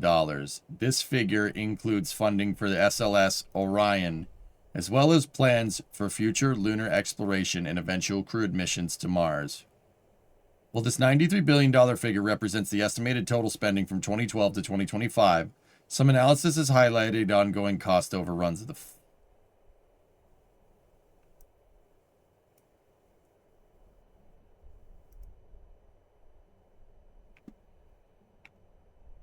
So,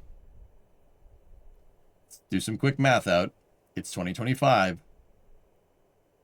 Spending about $7 billion over the next 4 years. That's 28. That puts you at roughly $120 billion in change by 2029.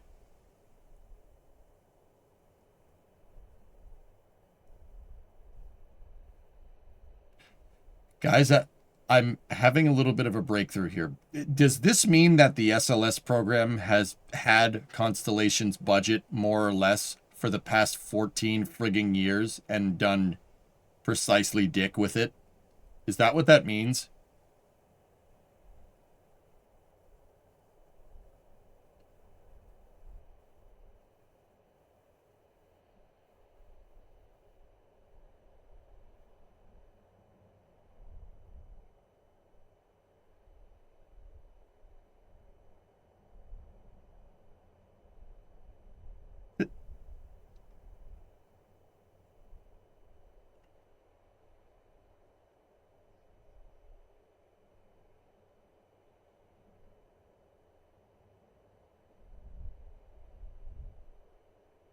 Remember to factor in inflation. If you factor in inflation, it's right around $150 billion. That's weird.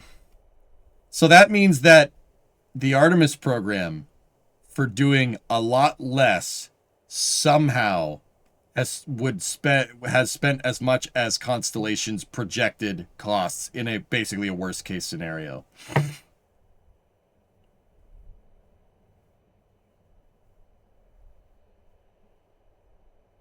And for the record, why is Orion's service module so crap? Because it doesn't need to go any further than the gateway in the lunar architecture.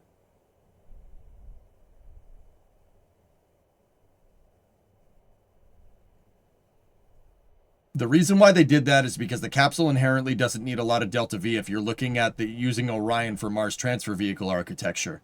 The problem with that is that we don't have any of that. We have Gateway, which is a prototype transfer vehicle that's years behind schedule.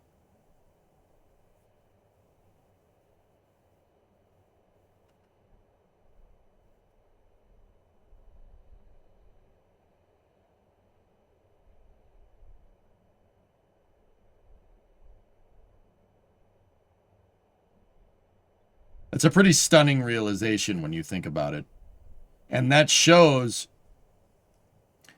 I can see why people like Eric Berger are really, really dislike the Artemis program, or particularly SLS and Orion. Because you know, the implication here is that, you know, SLS would, you know, I've always kind of just thought in my mind, I never bothered to go and look at these numbers. I was just kind of thought in my mind that, you know, well, obviously the SLS program, you know, Constellation was too expensive. So obviously the SLS program is not going to do as much. I know the costs have overrun, but it's never going to get near, you know, obviously the implication here is that it's never going to be it would never be as expensive as the Constellation program because it doesn't do as much, which is just not true.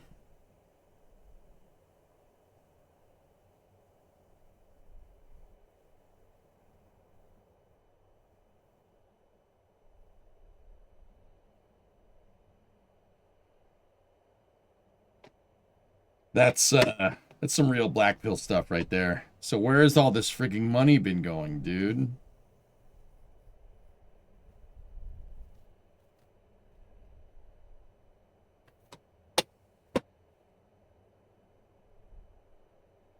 And that goes to show if we just followed through with Constellation, it wouldn't have been as behind schedule and over budget as everybody thinks it would have been. Even if Constellation suffered the same similar delays as SLS, we'd at least be on the moon by now. Into pockets.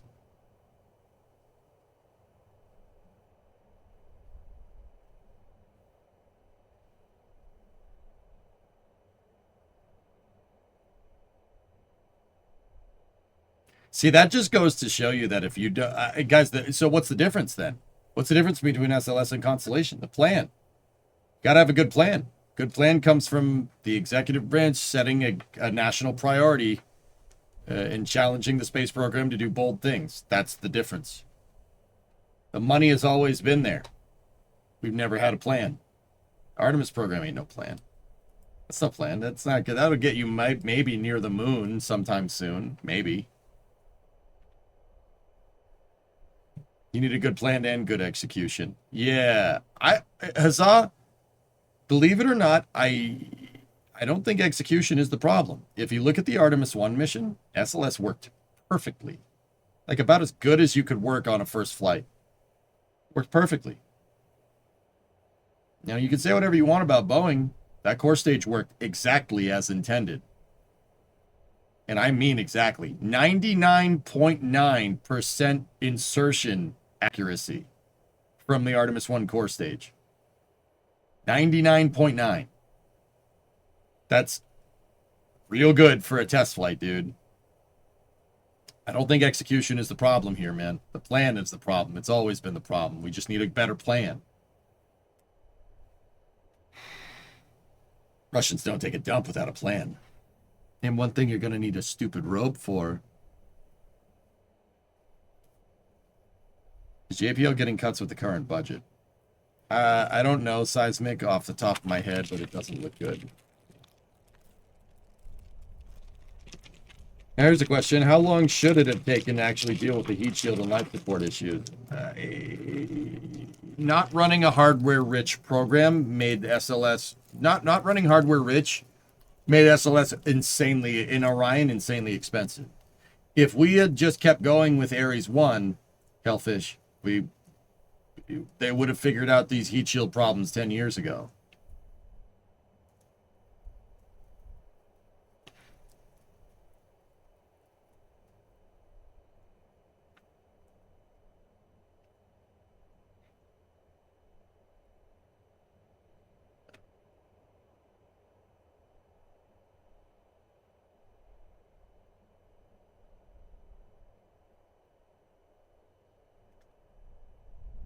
I just can't believe that SLS is... The SLS program, it's not exactly where NASA projected the cost for Constellation would be, but it's almost there, which means they've had Constellation's budget, but launched once. Twice if you include EFT. Guys, is it bad?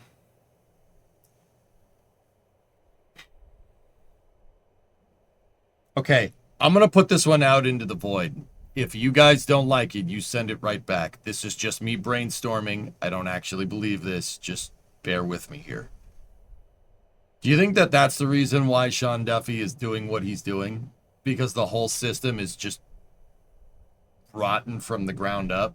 That rolling it into the Department of Transportation is a fresh start?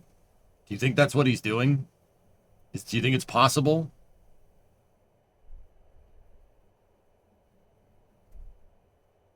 Do you think if you expend a Falcon Heavy instead, SLS or Dragon instead of Orion plus Starship, does it make it to the moon? You could, Amadeo, yeah. Nah, Duffy is the rot. Good point. Nah, he's not that smart. DOT makes no sense for any of NASA's missions. Yep. Yep. YouTube, what do you guys think? No. No. Possibly yes, likely no. Love for that to be true. I'm just entertaining ideas, guys. Because right now, every sign is pointing towards him being a moron. However, what if he's not? This is how I think. This is how I entertain. This is how I entertain myself when I go to sleep. Or don't, because I didn't sleep last night. You know, if I see something and I'm like, if it's like, you know, if it smells like poop, and looks like poop, and feels like poop, it's probably poop. But scientific brain, what if it isn't? Okay, let's prove that it isn't, or is, to be absolutely sure, you know?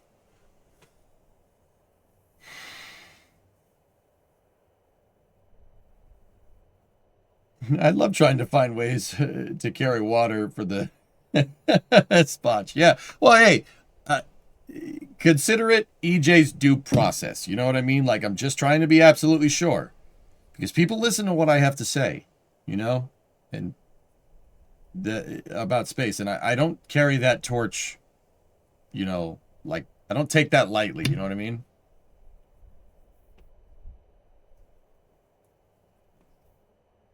I think it's a possibility because of the leadership ladder changes that would likely occur. Yeah. What are his qualifications to lead?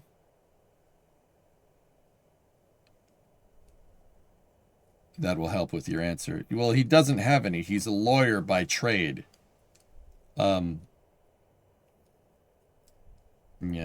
Thoughts on China's Falcon 9 stainless steel type booster? He can climb trees.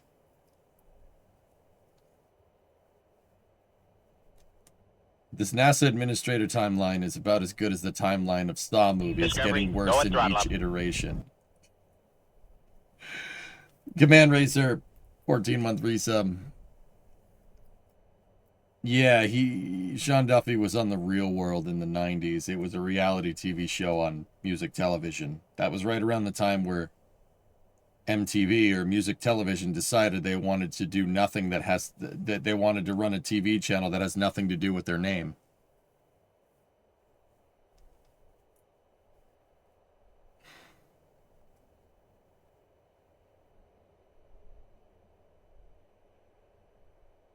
Yeah, I've come to the conclusion that so fellas, you guys are just saying he's an idiot, and that's fair.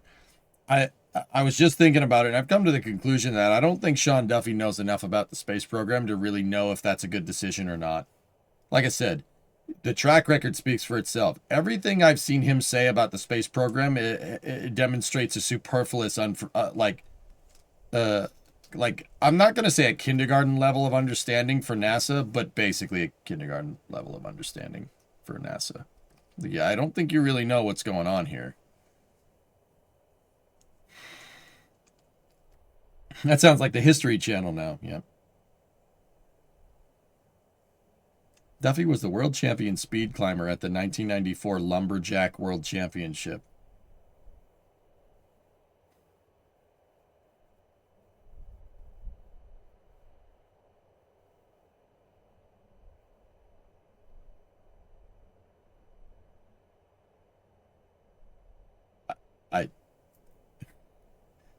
I guess I knew that, huh? I guess I knew that. It's still kind of funny.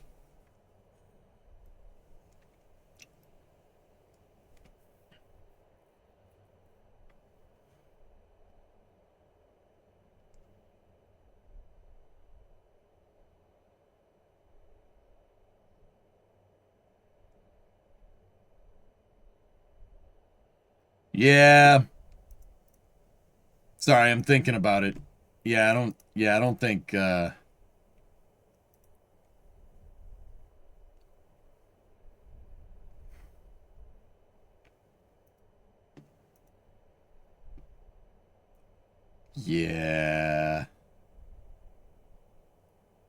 Discovery, go at throttle up.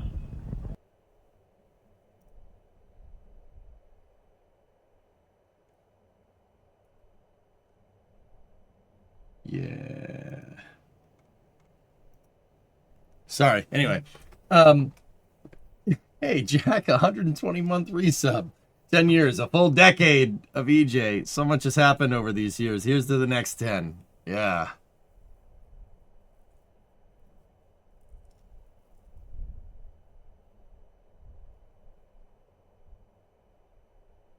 Yeah, Hellfish for sure. Do you think there should be guidelines for who can be NASA administrator, aka from an engineering and science background? No. I've been suggesting over the past couple of days that, the NASA administrator would be a good cabinet position. But honestly, now that I'm thinking about it, like there's no stopping somebody. You could put a janitor, you could make a janitor NASA administrator. That'd be good. I think honestly, the way the NASA administrator is done right now with the Senate confirmation is probably the right move. The more I think about it.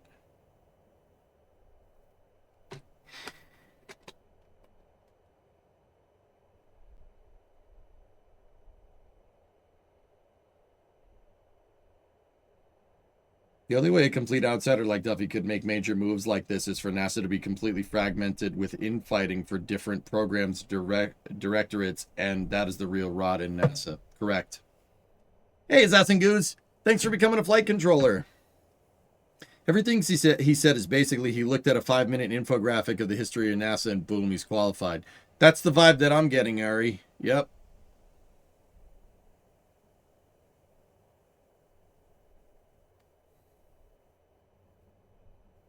If you had to nominate an online space personality to be NASA administrator, who would you nominate? Das. But yeah, it's pretty straightforward. Das is pretty damn good at running things. Yeah, Das would be my guy. Like, if I couldn't choose myself, I'd throw my hat into the ring. I'd probably fail. I don't think he would, though.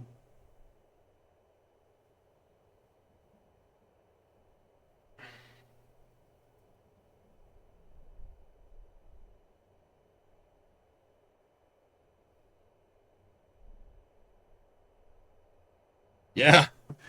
Yeah, that's actually a really good idea. Sean Doofus. Let's just call him that. Bring me on stream and let's snort milk. I think Space News is done.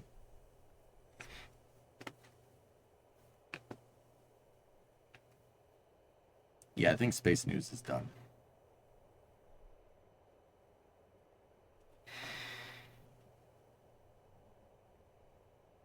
Yeah, Brandon, I hear you.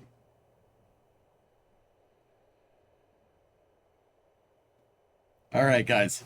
I hope you enjoyed this Space and Rocket review. Sorry, I didn't mean to do any Rule 8 stuff. I was just kind of brainstorming at the end there. I like throwing monkey wrenches in my ideas. Like, if I conclusively believe something, I will try to disprove it to myself because science brain. That's just, I don't know. It helps me kind of, we'll say, maintain my sanity. Yes, you just heard that right. Me having conversations with myself, arguing good and bad, objectively, or two sides of an argument is how I stay sane. Me talking to myself. That's, that statement did not that statement, I didn't think about that one before I said it, but I put that out there, and it makes sense when you think about it, but also kind of crazy.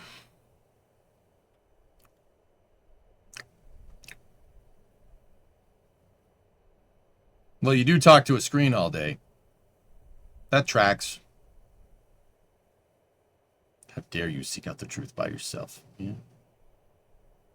If you're not talking to yourself, like, how do you even know if you like yourself? Yeah, that's right. Like, you guys see those posts on, like, Reddit where people are like, 80% of people don't have internal monologues. Bro, I have, like, 7 internal monologues going up there. Like, there's a lot going on. There's a lot going on up there. It gets to be a little overwhelming at times. There's like, at least 7. At the very least.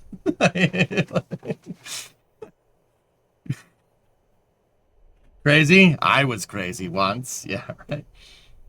Which is the one that Brimo actually likes? You know what? I don't like where this conversation is going, so I'm going to stop. No, seriously. Okay, jokes aside, critically think. If you believe something vehemently, try to disprove it. Try to prove that you might be wrong. Critically thinking like that is how you come to, let's talk in the applications of spaceflight here. Critically thinking like that is how you figure out the best mission architecture for what you're trying to do.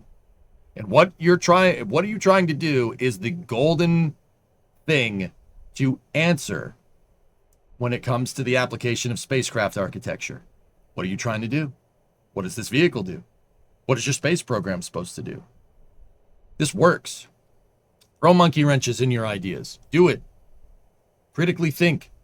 Process information. Figure out, like, if somebody disagreed with this thought that I have that I think is really good, what would they say? You'd be surprised what conclusions you come up to.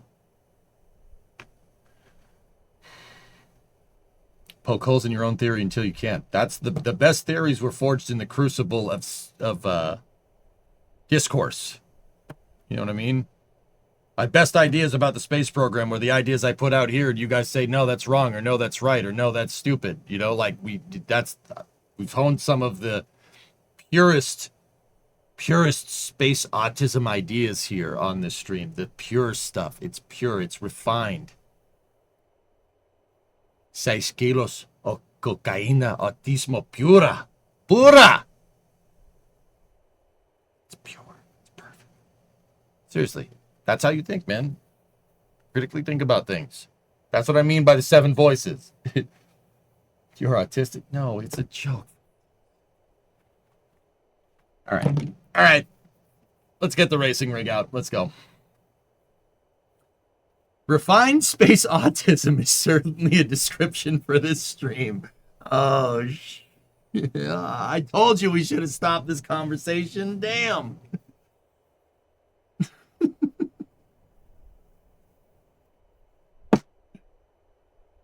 Refined, pure. Meat, innovation. Money. Money. All right, let's play some Summer Car. Brief pause on the YouTube video. Twitch, don't go anywhere. I'll be back in a second.